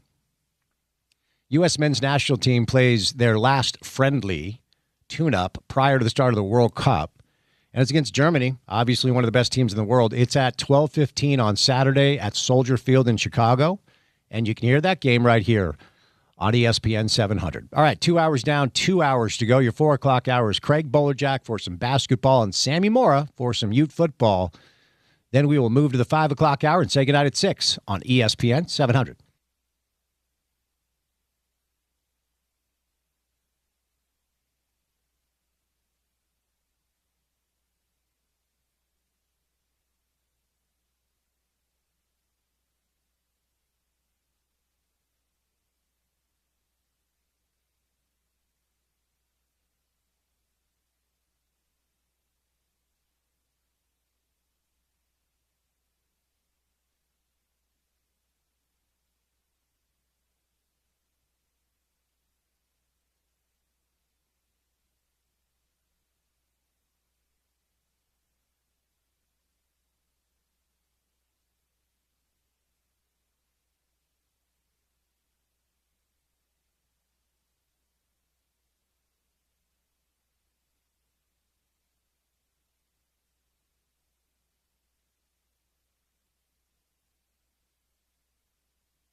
Game one of the NBA Finals is tonight. It is finally here. The Knicks and the Spurs in San Antonio, Texas, where the Spurs are a 4.5-point favorite as of right now. Your over-under is 216.5. Entertainment purposes only, kids. Talk some ball now with one of our favorites, TV voice of the Utah Jazz, Craig Bolerjack, on an NBA Finals Wednesday. What's up, Bowler? How are you? Hey, Spence. Good. I think we got to play. Let's play some hoop. So what? 2.5 hours out? We're getting there. So let's start with, you travel to all of these buildings, obviously. The San Antonio home court advantage. I was there in 1999 when the Knicks played the Spurs, and look, it is a fan base now that is accustomed to big time winning basketball. What sort of home court advantage do the Spurs have tonight? That's a good one. I'd tell you, there's a lot of similarities in about 10 teams in the league, where, the fan base just never really ever fades away. And San Antonio is one of those teams. Jazz would be another. Blazers would be one. Oklahoma City. Look, the Spurs won, 32-plus games at home this year? 32, I believe. They're good. And the crowd base is outstanding. And you just said the magic, word. They've been there before. So they're used to this. The bigs, the history of David Robinson and Duncan, Ginobili, Parker. I mean, you just keep going on now to Wembanyama, and it's just amazing the magnitude of how impactful those three players have been with the surrounding supporting cast, Spence. That's what's so impressive. They've got the centerpiece, but they've got the other pieces like Stephon Castle, who has come of age as well. So home court, man, I think the 4.5-point spread tonight for entertainment purposes only. I loved your line. It's pretty spot on, because every time you walk into a home floor situation, I don't care if you're bad, good, whatever, indifferent. I just think 3 points is automatic. 4.5 starts to show people just how important and how strong that home court really is.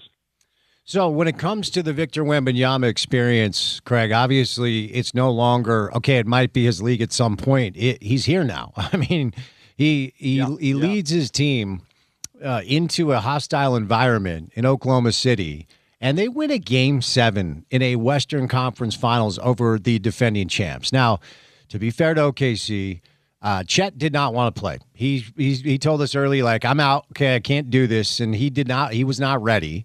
Jalen Williams is probably their second best player. He was in and out of the lineup all year long.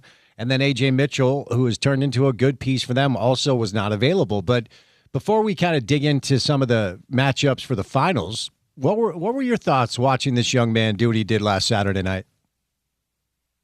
Oh, Victor, man, unreal. He forced Chet to the bench.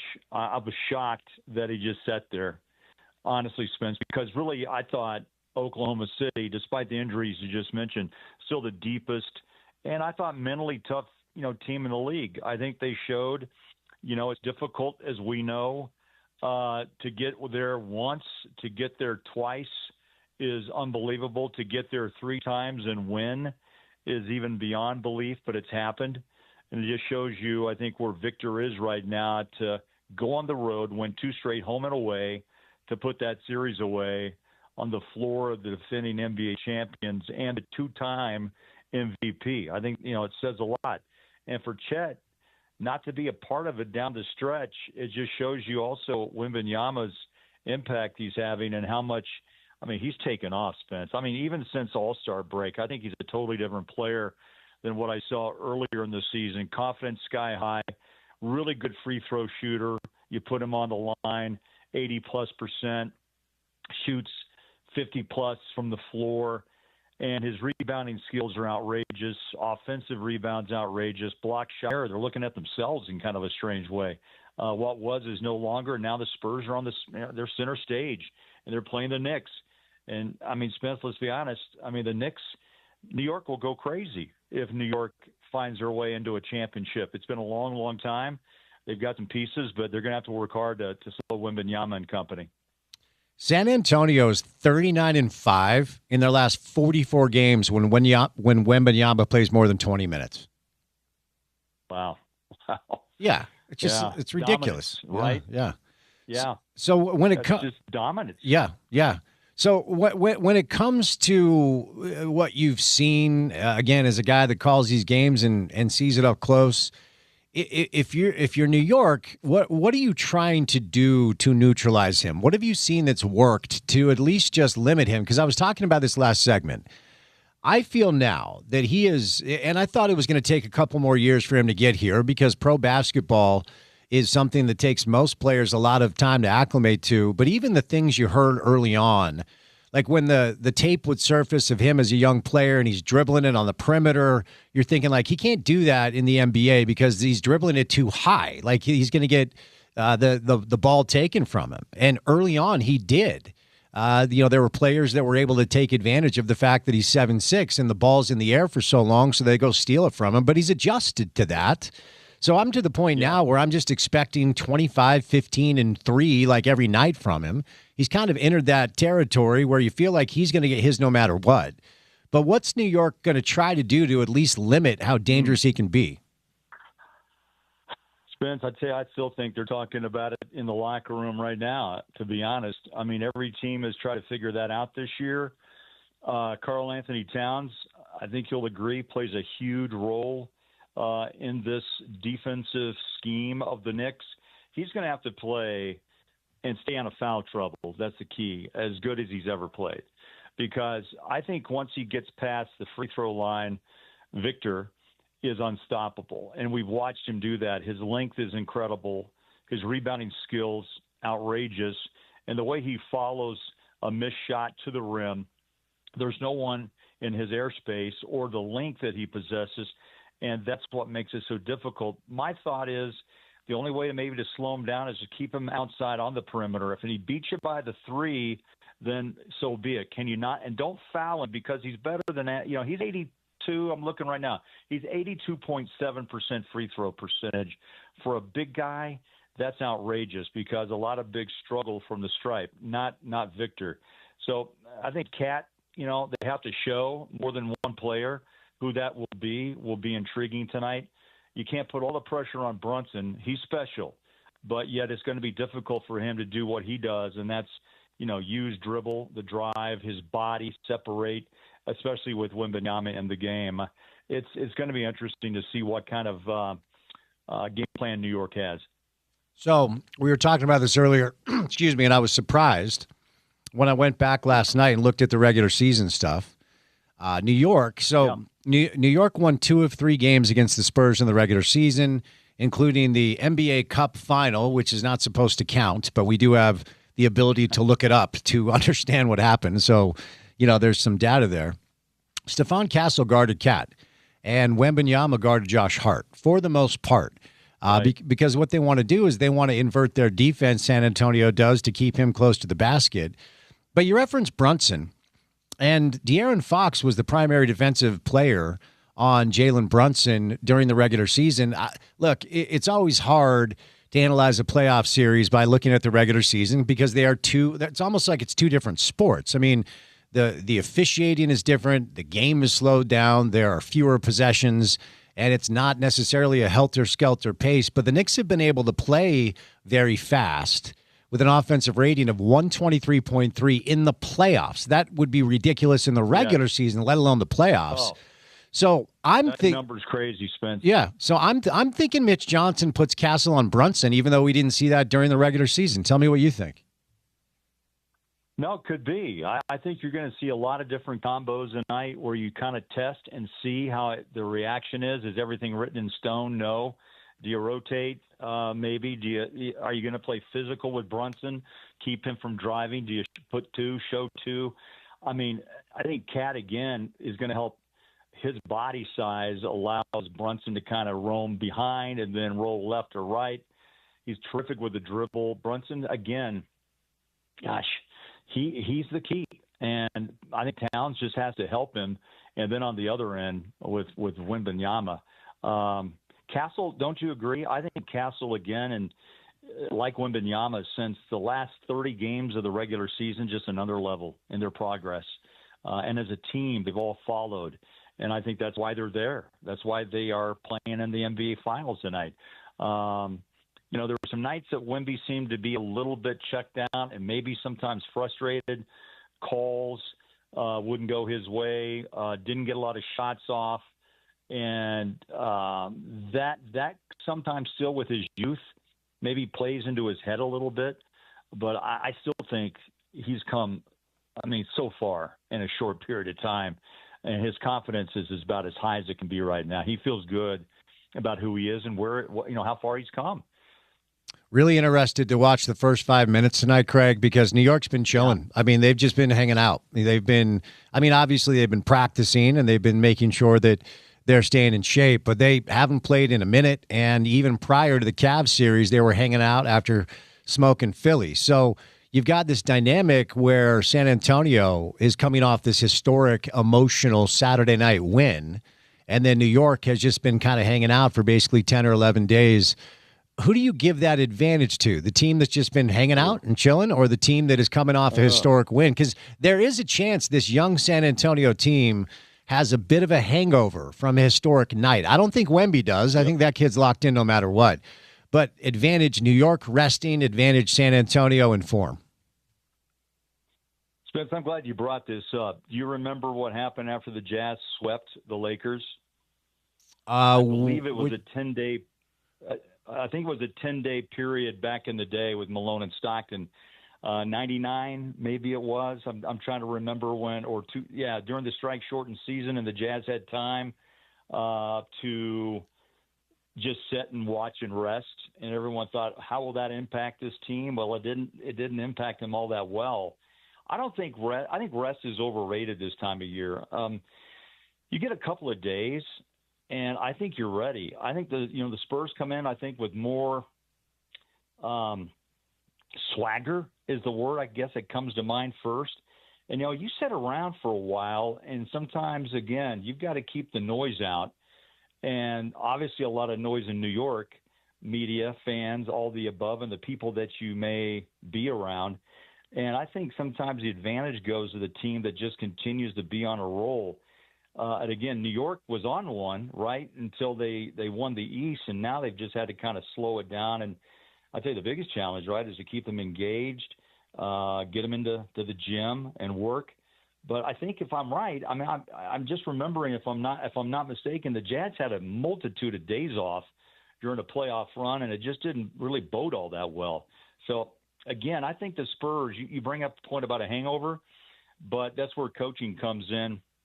And you've got to keep these guys centered on the big prize. I don't think San Antonio should have that big a problem on especially at home. That should rev them up. And that should play. Now, if they were on the road in New York, it could be a problem. But I think at home, they're going to jump into this thing with a lot of energy. Now, New York, in my book, just has to kind of withstand that early energy and stay close and then let the game play itself out. So how much of the competition piece do you kind of bring into play here, meaning the Cavs wilted away. They were not a challenge for New York at all. And Philly's got a couple of dynamic young guards, but, Embiid was not healthy because he never is, and Paul George is no longer the player he once was, because the Knicks' offense is +9 per 100 possessions against their opponents based on the playoff first regular season stuff, and their defense is actually holding teams to 12 points fewer than they did in the regular season.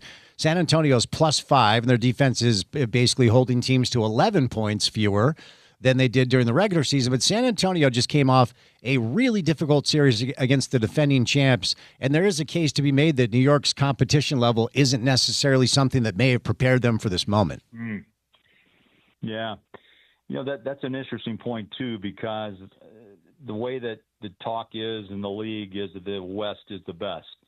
Every night the competition is at a much higher level, 1 through 6, and sometimes 1 through 8. Versus the East. And so that could play a factor too. To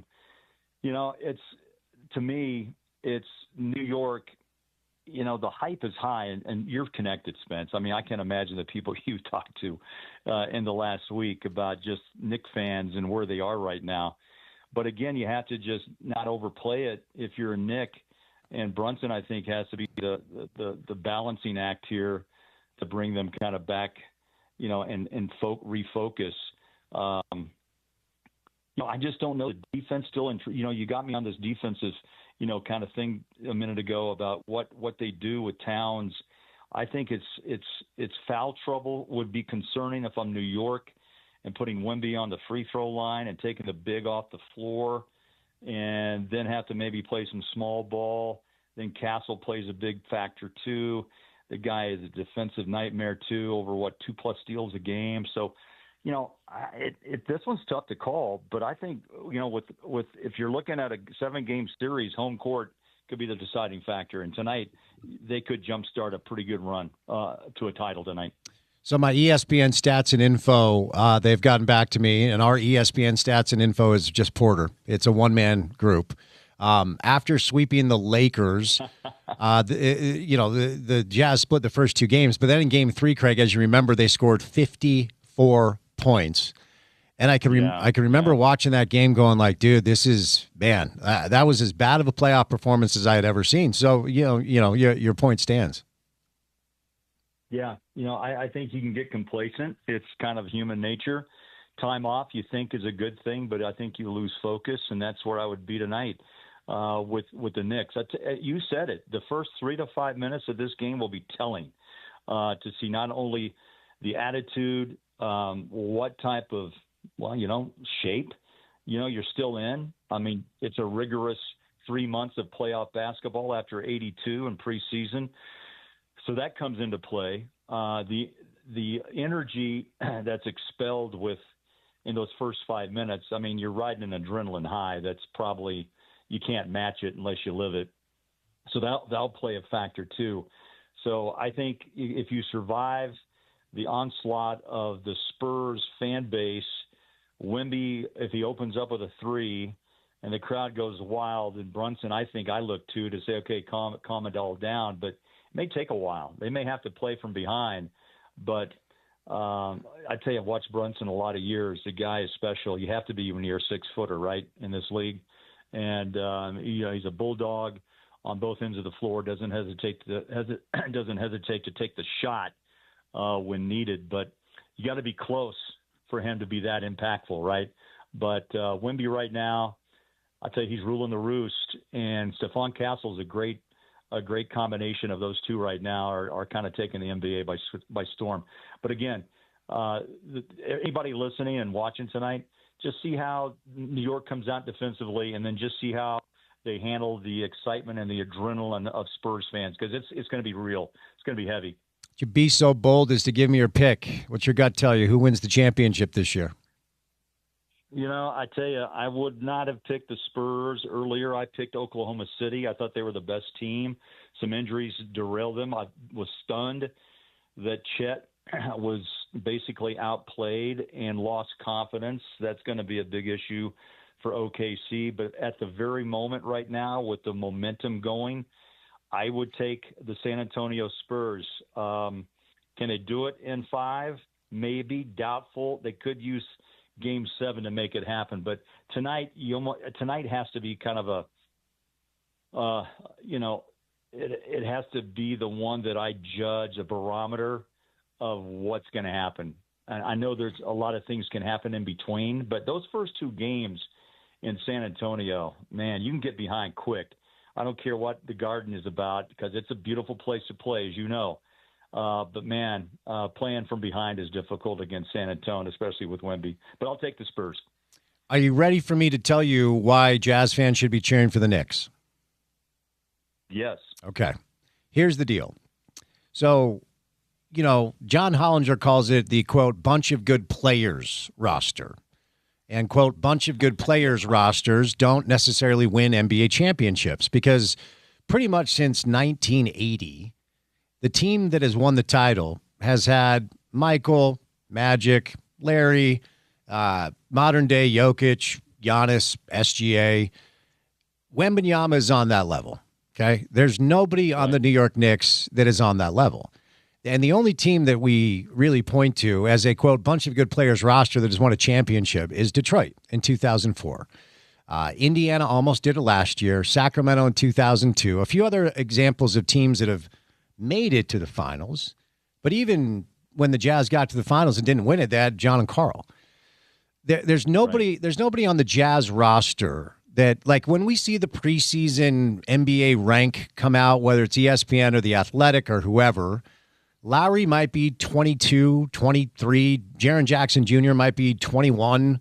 They might have 2 top 25 players on the roster, but they don't have any top 10 players on the roster. We'll see what the draft pick turns into. But for the Jazz to, at some point, make it through this Western Conference hellscape that is going to now include a 7-foot, a million alien and an Oklahoma City team that's not going anywhere, there's got to be a blueprint for a team with a bunch of good players to get this thing done. So that is my reasoning as to why Jazz fans should be cheering for the New York Knicks. Yeah, no, I like it. And you make a great point. It used to be the big three, and that's kind of worn itself out. You're right about 2 guys with a supporting cast that comes off and just complements. And I kind of feel like all of a sudden that's what the Thunder became, trying to surround themselves with SGA and Jalen Williams went out. He's an all-star, but he was out with a hamstring, and they really didn't have anybody else that could step up. Depth is everything, and San Antonio has got some depth. New York as well, but I still think that the Spurs have the advantage. But I like your concept though, Spence. The Jazz did have 2 Hall of Famers, right? And they just couldn't beat a guy named Jordan. The West is loaded. It's going to be that way for quite a while. The Spurs are going nowhere, and the same with OKC, unless they have to make a move or two to help salary, and that could impact or disrupt. We shall see.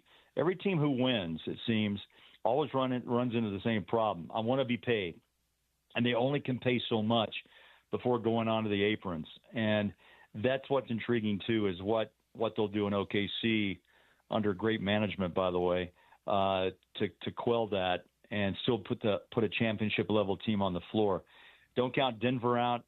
I mean, the Jazz, as they get better, you said it, this is a buzzsaw out here in the West, and you got to stay healthy. And that's why this pick on the 23rd of this month looms so large for this franchise. It opens a window of opportunity, not 3 years, not 4, but like Danny and Austin both said, they want a 7 to 10 year window, much like what Golden State and what Oklahoma City has done, is to keep the window open and add to it and make this a long run of opportunity. And that's why this number 2 pick, man, we'll look back in a few years and say, yeah, that worked, or nope, it didn't quite. So that's why it's so intriguing in a couple of weeks on what the Jazz do. Before I set you loose, we'll get an update for all of our Jazz fan listeners. There are really 2 Jazz topics right now that most Jazz fans are curious about, and one is Walker Kessler. Tim McMahon hopped on the show yesterday and gave us a bit of an update from his standpoint, and we're hearing it's getting close. I don't anticipate him going anywhere. And the other, as you just referenced, is the number 2 pick, and chatted with Sarah Todd yesterday about her reporting concerning Darren Peterson. Where are you at with these 2 dynamics, the potential negotiation with Walker Kessler and draft night in less than 3 weeks? Yeah, those are all good, important questions, Spence. I like Walker personally. Good guy, works hard. I'm glad to see him back from the shoulder injury. Look, no one's told me yay or nay, but my guesstimate is they like him, and I think they'll probably try to work a deal. The other part of that, too, is that he wants to be here. And I think that's the beauty right now with this Jazz franchise that they've built within the group, in the locker room, within this.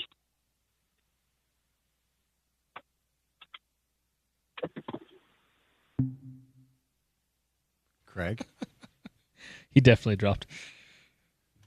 Did it sound like he was trying to hook up to a Bluetooth or something? Something like that. We're good. All right, Bowler. Hopefully you're safe.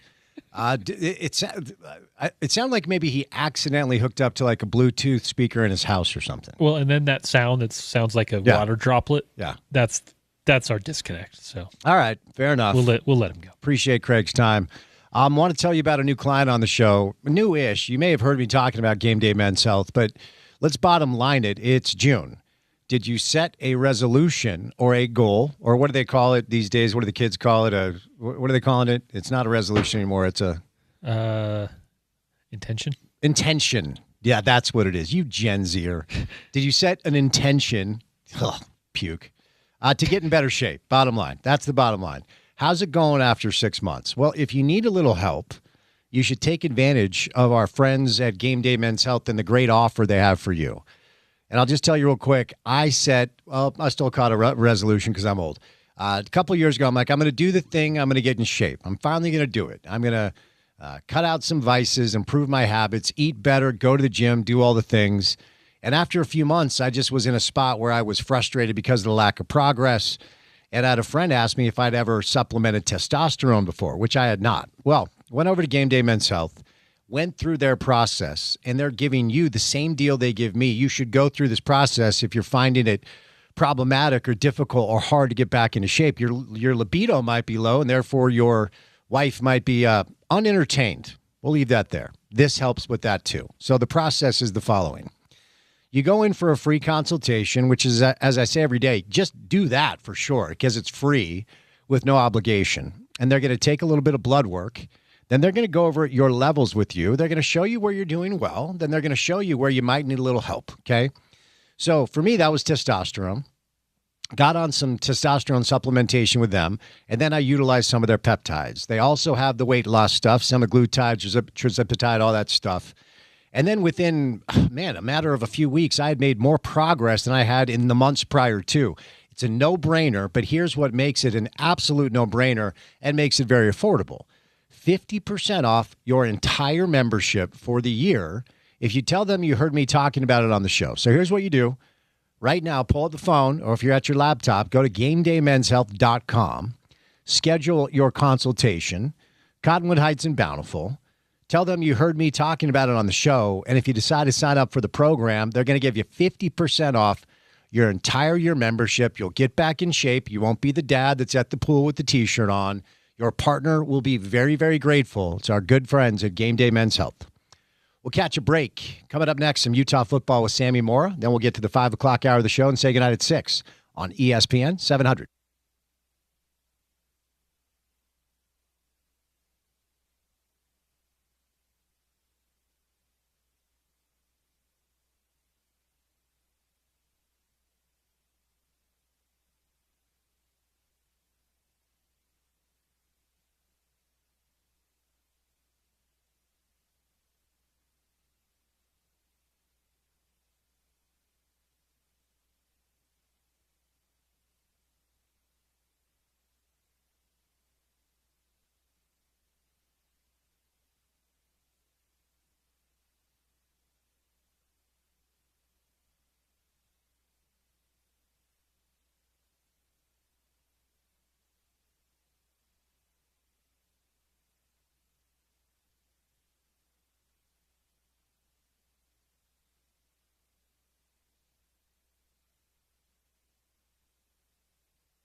All right, NBA Finals Game 1 tonight. Don't forget, you can hear that game on our radio station when we say goodnight. Tip-off is going to be at 6:30, but we'll bring some pregame coverage to you at 6 o'clock.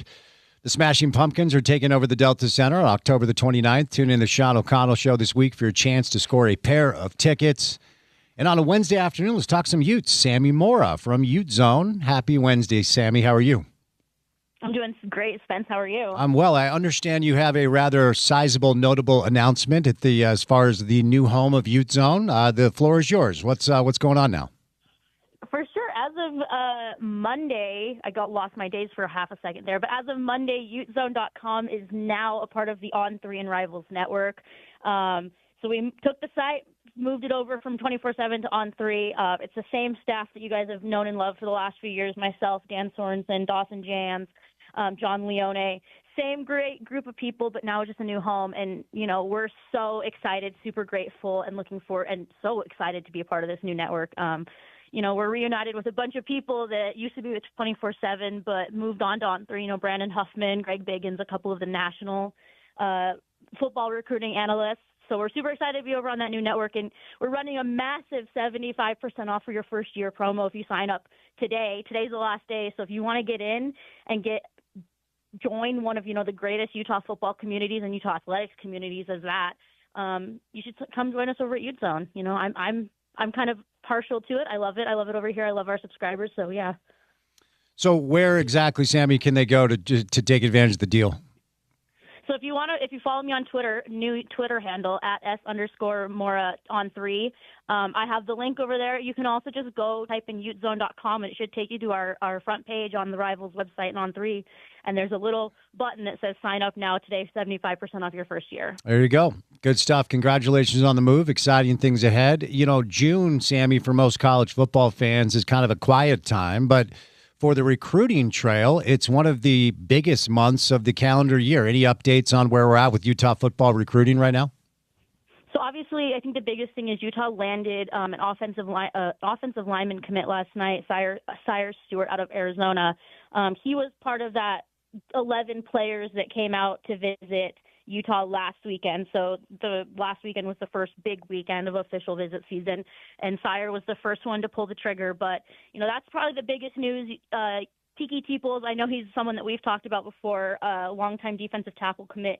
He was on campus last weekend. He reaffirmed to me that, Utah is the place that he wants to be. Like, this is where he's going to thrive and where he's going to, be a great football player. A couple of other high-profile targets in town last weekend: Lincoln Maego, offensive lineman from Southern California; Blake Wong, wide receiver from California as well; quarterback target Noah Spinks out of Texas. So last weekend was a really, really loaded class, or loaded weekend, and we expect the same thing this weekend. There's another handful of recruits that are coming in this weekend. I think we're up to 9 this weekend, I think, are coming in through town, including current commit Jack Henderson from Idaho, the number 1 player in the state of Idaho. But, June's a fun month. I love covering the recruiting aspect, and that's what we do at Ute Zone and with On3 and Rivals and stuff. And I love talking to these kids. I love getting to know them.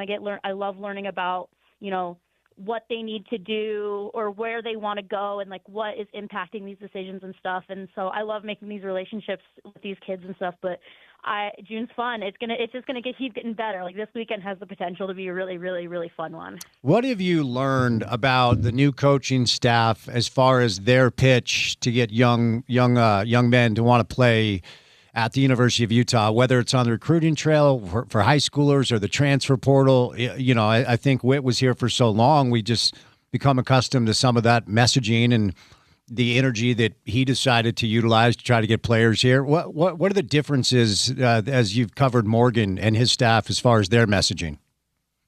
I think the big thing that I've gotten from, almost every single one of the kids that I've talked to is the pitch is the culture. It's that RSNB culture. That's what Morgan has been pushing with every single recruit he's talked to is if you come to Utah, this is our culture, and you're going to live it in every aspect. And with a lot of kids, that's resonating really, really, really strongly. And that's the thing is, it's going to be the same thing as it was under Whit. The kids that fit the culture are going to be the kids that come to Utah, and they're going to be the kids that stick. And it's fun to watch and see how they're going about approaching different positions this year, because it feels slightly different, but it doesn't feel totally different. Like, you're seeing Utah have a bigger reach out in the Pacific Northwest, and you're also seeing, oddly enough, Utah had a pair of kids come in town last weekend from Illinois. Like, you're seeing kind of things move around as to where Utah's recruiting and stuff. Like, obviously, they're still going to have a massive, impact here in the state. They're going to recruit Arizona. They're going to recruit California. They're going to recruit Texas. But, you have a kid from Oklahoma coming out to visit this weekend. You have, like I said, a handful of kids from the Pacific Northwest, which is something that Utah usually hasn't done. But it's the two big things that I think are different is how Morgan is approaching it with, culture. And Utah's not afraid to, drop some kids if things get a little bit, out of hand. Like, if things start going south, don't be shocked if Utah just kind of, backs off some kids and stuff. But it's fun. It's interesting. I've loved watching to see how this is developing. And, it's just going to get better as time goes on. This is Morgan's first recruiting class. Things are going to change. Things are going to evolve depending on, the class and what the needs and stuff are, because this year, wide receiver is a pretty heavy need, and so is offensive line. But next year, it might be corner. It might be defensive tackle. Like, it's going to change year to year, and we're going to see how these trends kind of switch from year to year. But overall, I think culture is the biggest thing that Morgan's trying to sell with a lot of these kids. Let's, I know we've talked about this before, but as it pertains to the players that Utah was able to get in the transfer portal, now that it's been a number of weeks since you and I chatted, just give us kind of an update as you've learned a little bit more about them, and maybe a couple of names you're most excited to see play come fall. Ooh, that's a honestly, really tough question because, like you said, we are a few weeks removed from spring ball, but I think that the two that really, I think, stood out to me the most are defensive tackles Lucas Samsula and Ja Moy, the other defensive tackle from San Jose State. Those two, I think, could be complete game changers for Utah at the defensive tackle spot this fall. We talked lots about last year about how the run defense was not up to snuff and how a lot of it came with the defensive tackles. And I think those two are really good at setting the tone. Lucas is just a big space eater. He prides himself on stopping the run. That's what he loves to do the most. And Jaws is an interesting one. He's only 6 foot 290, but Alex Harrison. I got them confused for half a second there, but Alex Harrison and a bunch of other guys on this offensive line have said that Jaw was the hardest to block this spring. It's just his size and his bag of tools. It's hard to stop someone like that when they get going. And so I think that those two have the potential to be, big-time game changers this fall. Let's stay with the offensive line, Sammy. And if you have a 5 in mind you think are going to start, feel free to lay that on us. It's just such a massive, massive topic based off of what has been obviously lost to graduation and Spencer and Caleb and all of them. I mean, chance to play pro football, certainly. And that was maybe the biggest strength of the team a year ago. What's the Sammy Moore confidence level that we're going to see good production from that offensive front? I think that my confidence from, the first spring practice to the last spring practice are kind of different. The first spring practice, it was, not going to lie, there were some struggles. But I think that, by the time that the last couple of practices, the 5 that were starting the most, they seem to be gelling at a high level. Were there still issues? Yes.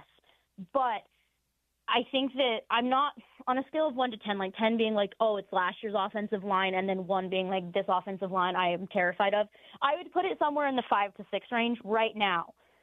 We'd been told by Morgan Scalley, we've been told by Jordan Gross, we've been told by Kevin McGibbon that the month of May was going to be massive for those guys to see how they handled things when the coaches weren't around. Were they still in the film room? Were they still, lifting weights? Were they still keeping their bodies where they needed to be? Because the team's back. They got back into town a couple days ago, and they started summer conditioning yesterday, I believe. So if those guys did what they needed to do in the month of May, that's going to do nothing but benefit them as we come down the stretch for the season starting.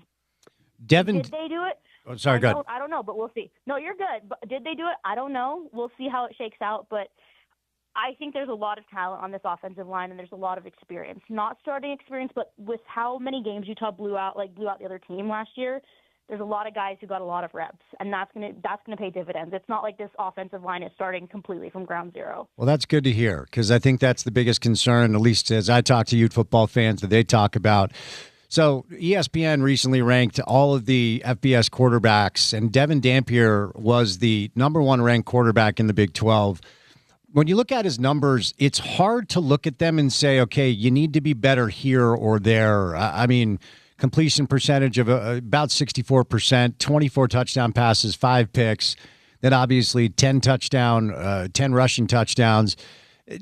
When it comes to what we want those stats to look like in order for Utah to be a Big 12 title contender, where do you want to see a little improvement, even though last year was so dynamic for him? I think the biggest thing for Devin in terms of improvement is going to be how far down the field he can push the ball. I think that's one of the biggest knocks against Devin is that he can't throw the deep ball or he can't make those deep reads. And we know that he was battling countless injuries last year, and that honestly might have hampered him to a certain extent, especially that ankle injury. You know, it's hard to plant when your ankle's in thick brace like it was during that BYU game. But I think that's the biggest thing for Devin for me is I want to see how he's improved as a passer, specifically with the deep ball.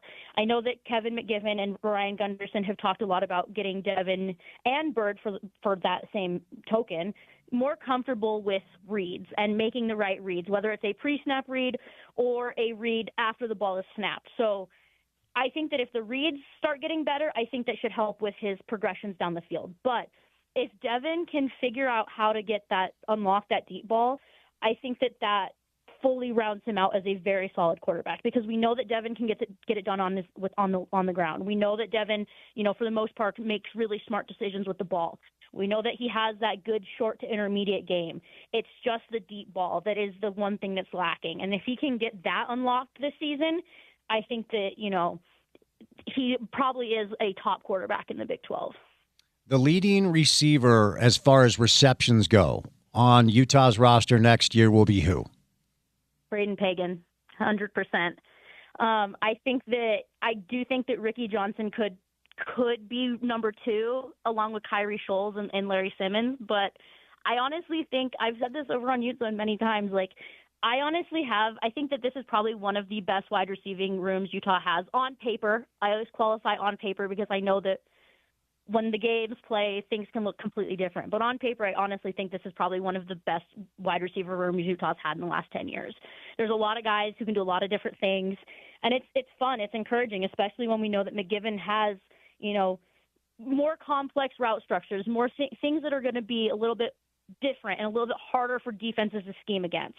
So I think that that's going to be something big to watch this fall, and I'm excited. I still want to see a little bit more out of the tight ends. We know what Noah Benny is going to bring to the table, but I want to see, how is Hunter Andrews? Is he back to where he was? How do the Rhinos, Semi and Sione, factor into this? Does true freshman Bear Fisher get involved?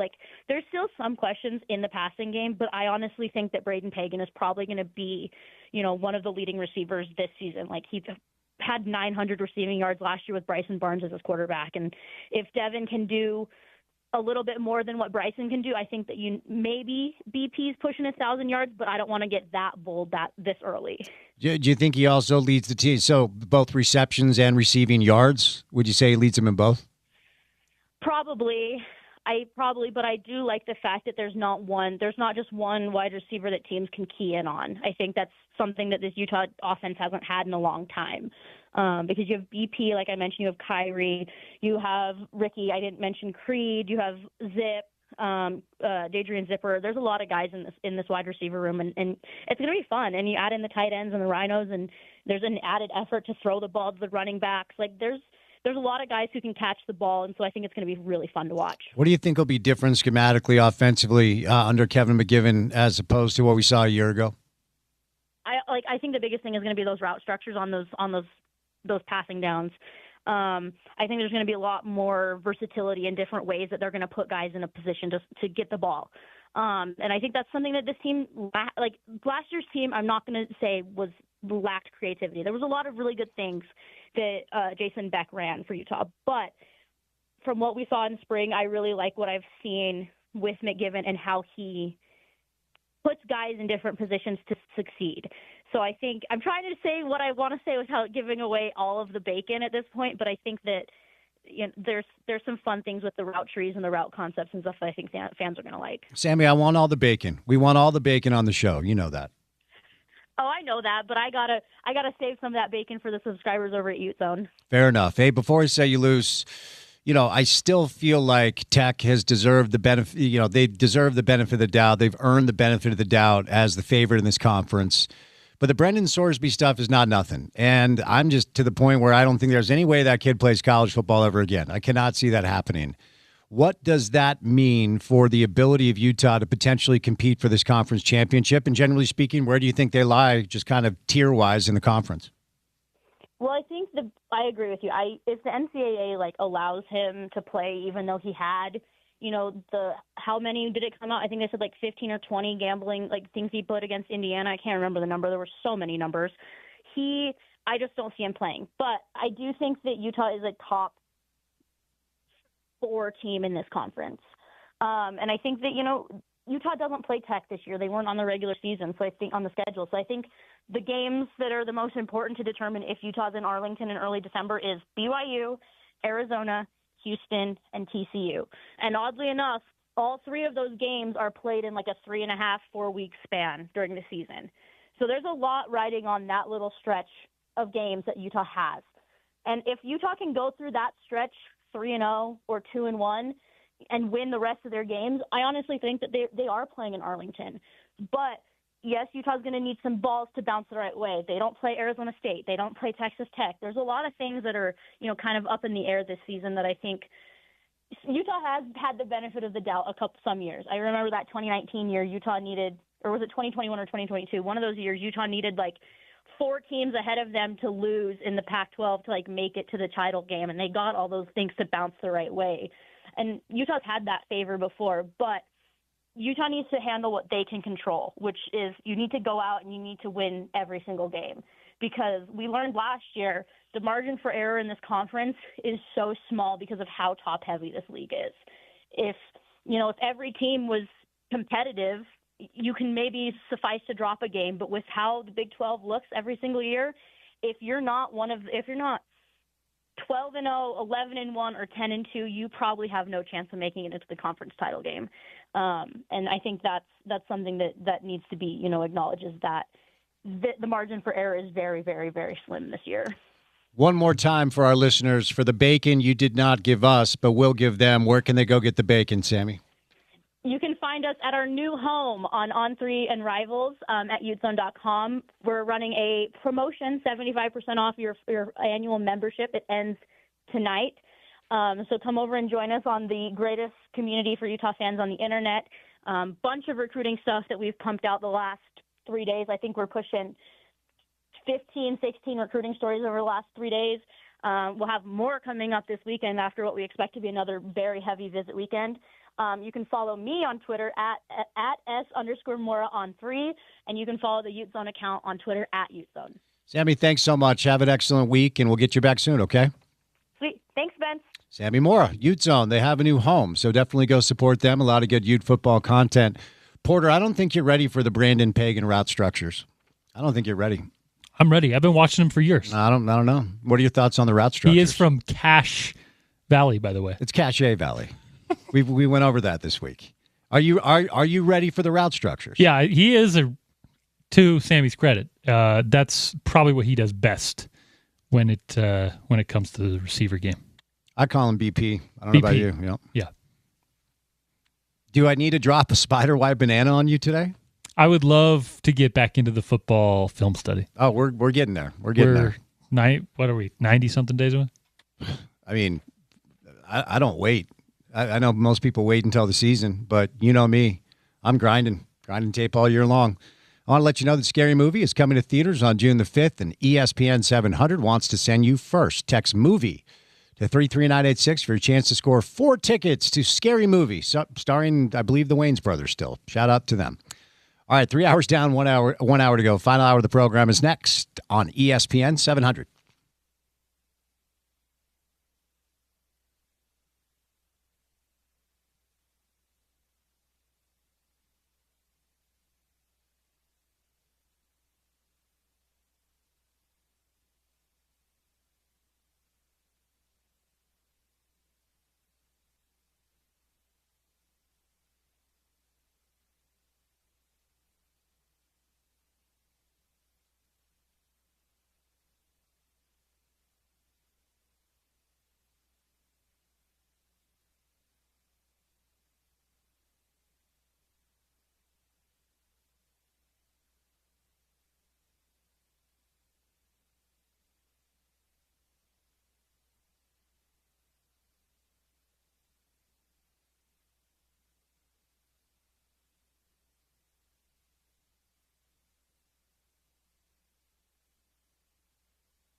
It's been 53 years since the New York Knicks won an NBA championship, 27 years since the New York Knicks were in the NBA Finals, and that all changes tonight. Game 1, Knicks Spurs in San Antonio, comes your way after we catch our final break today. San Antonio is a 4.5-point favorite in this matchup, and most people across the landscape and the ecosystem of professional basketball have picked the Spurs to win this series. I'll repeat what I said earlier. My gut tells me San Antonio in 5 or 6. My heart is hoping for New York in 6. We'll see. I think the first 5 minutes of this game is going to be fascinating to watch. New York has just been chilling. They've just been waiting for this thing to get going, and San Antonio is coming off this historic Game 7 win in Oklahoma City. By all accounts, both teams are healthy. That's exactly what you want. So will 22-year-old Victor Wembanyama begin his dynasty run the way 22-year-old Tim Duncan did in 1999 by beating the New York Knicks in 5 games to win the NBA championship? Porter, if you were to buy a jersey of a current Knick to sport around town, who would you choose and why? I think it's got to be Brunson. Yeah. I might go Clarkson just because he was awesome here. He was a cool dude to work with. I think what Jalen has done over the last year or so, and of course in this playoff runs, makes it so I got to go there. I think I'd go OG. I like OG. That's my guy. OG Anunoby, and we had this debate the other day because there's still a small chance I'm going to go to Game 4. I'm not sure if I'm going to be able to make it back. My brothers and I are debating if we should wear Knick jerseys. And as a grown man, do you wear another man's jersey? A lot of people have feelings on this. And if I was going to, I almost wore one into the show today. I almost broke out my spree on the show. I'm not one who's too insecure to wear a jersey because it's got another man's name on it or whatever. Take that, Bill. Yeah, Bill. In your face, Bill. I'll wear it regardless. I dig the jersey thing. Here's what I say. The Checketts folk should wear jerseys, but they can't be current jerseys. You gotta launch back. You gotta wear Pat. You gotta go Spreewell. You gotta have an Allen Houston in there. That's my take on it. I have a Spree. I have a Houston. I have a Starks. I don't have a Ewing. Okay. I've got an LJ.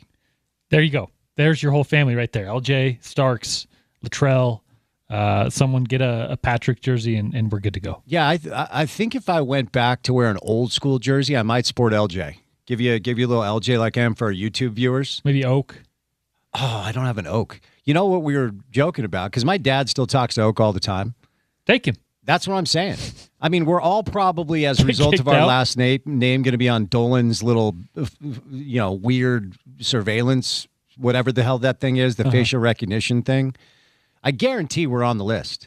If Howard Beck's on the list, then we're going to be on the list. And Oakley is banned. He's not, but what if you just showed up with Charles Oakley and he had a ticket? I wonder how long we would last before MSG security came and ripped all of us out of that building. I would hope they wouldn't. It's the finals, let's move on. Let's heal. Oak is a guy that needs and belongs in that arena. The only part of me that does not want to see this happen is that skeevy little weirdo owning a team that wins an NBA championship. But I get it. I'm not going to let that get in my way. I get it. I'm all about orange and blue. Give me your gut. What happens tonight? My gut is telling me the same thing yours is. It's telling me that this is an uphill battle for the Knicks.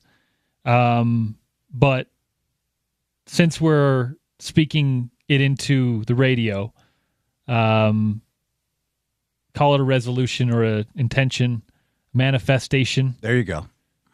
I'm going Knicks tonight. I'm going Knicks in 6. It starts tonight. And getting to Game 1 on the road is a really, really good way to start a upset win. So let's do it. Is Mercury in retrograde currently? I think so. Is it the summer solstice yet? No. Okay. Not yet. Okay. We did just cross into El Nino, if that's related. Which is also Spanish for the Nino. Shout out Chris Farley. No, my understanding from these hippy-dippy weirdos is that when Mercury is in retrograde and it is the summer solstice, it is the best time to manifest. So if we could get some information there so we can be doing the thing that these psychopaths claim work these days, I would appreciate that. So Mercury is not currently in retrograde? Oh, that explains so much. The planet is moving forward in its natural orbit. Oh, okay. That explains so much. It explains literally nothing. These are weird people. All right, should be a good one. Excited for this. Mitchell Robinson available to play. Besides, outside of the fact that finger might be a little bit of an issue, I do think he's going to be key here. This should be fun, man. Love the NBA Finals. The only sad part is it's time to say goodbye to basketball after this thing is done until the fall and the winter. So enjoy it. We'll catch a break and bring you NBA Finals coming up. But, Porter, what's coming up on a Thursday edition of The Drive? June 29th, by the way, Mercury will be in retrograde. And nothing will change. But thank you for the information. Matt Brown joins the show on a Thursday. We'll talk some college football, some off-season stuff, some business of football. Dave McMiniman with your NBA Daily Assist. Chris Comrani swings in studio. Our friends from Sports Court, Handy and Handy Law, will be by, and we'll go from there on a Thursday show. That will be a fun Thursday show, and of course we'll break down what happens tonight between the Knicks and the Spurs, which comes your way coming up next. We'll say goodnight. Special thank you today to Brian Dunseth, Neil Smith, Craig Bolerjack, and Sammy Mora. For any of the sound you missed from the show, go to the website. It's ESPN700sports.com. Download the mobile app. Take us on the go. Then check out our podcast page. 2 podcasts dropped today. Episode 2, my conversation with my dad, Dave Checketts. We talk a lot of Knicks, a lot of Jazz, too. That's on the Reality Check with Spence Checketts page. And then for what we do in this space, go to The Drive with Spence Checketts. Both those available wherever you get your shows. For Porter, I'm Spence saying goodnight. Enjoy a little NBA Finals action coming up next between the Spurs and the Knicks. We'll talk to you tomorrow on ESPN 700.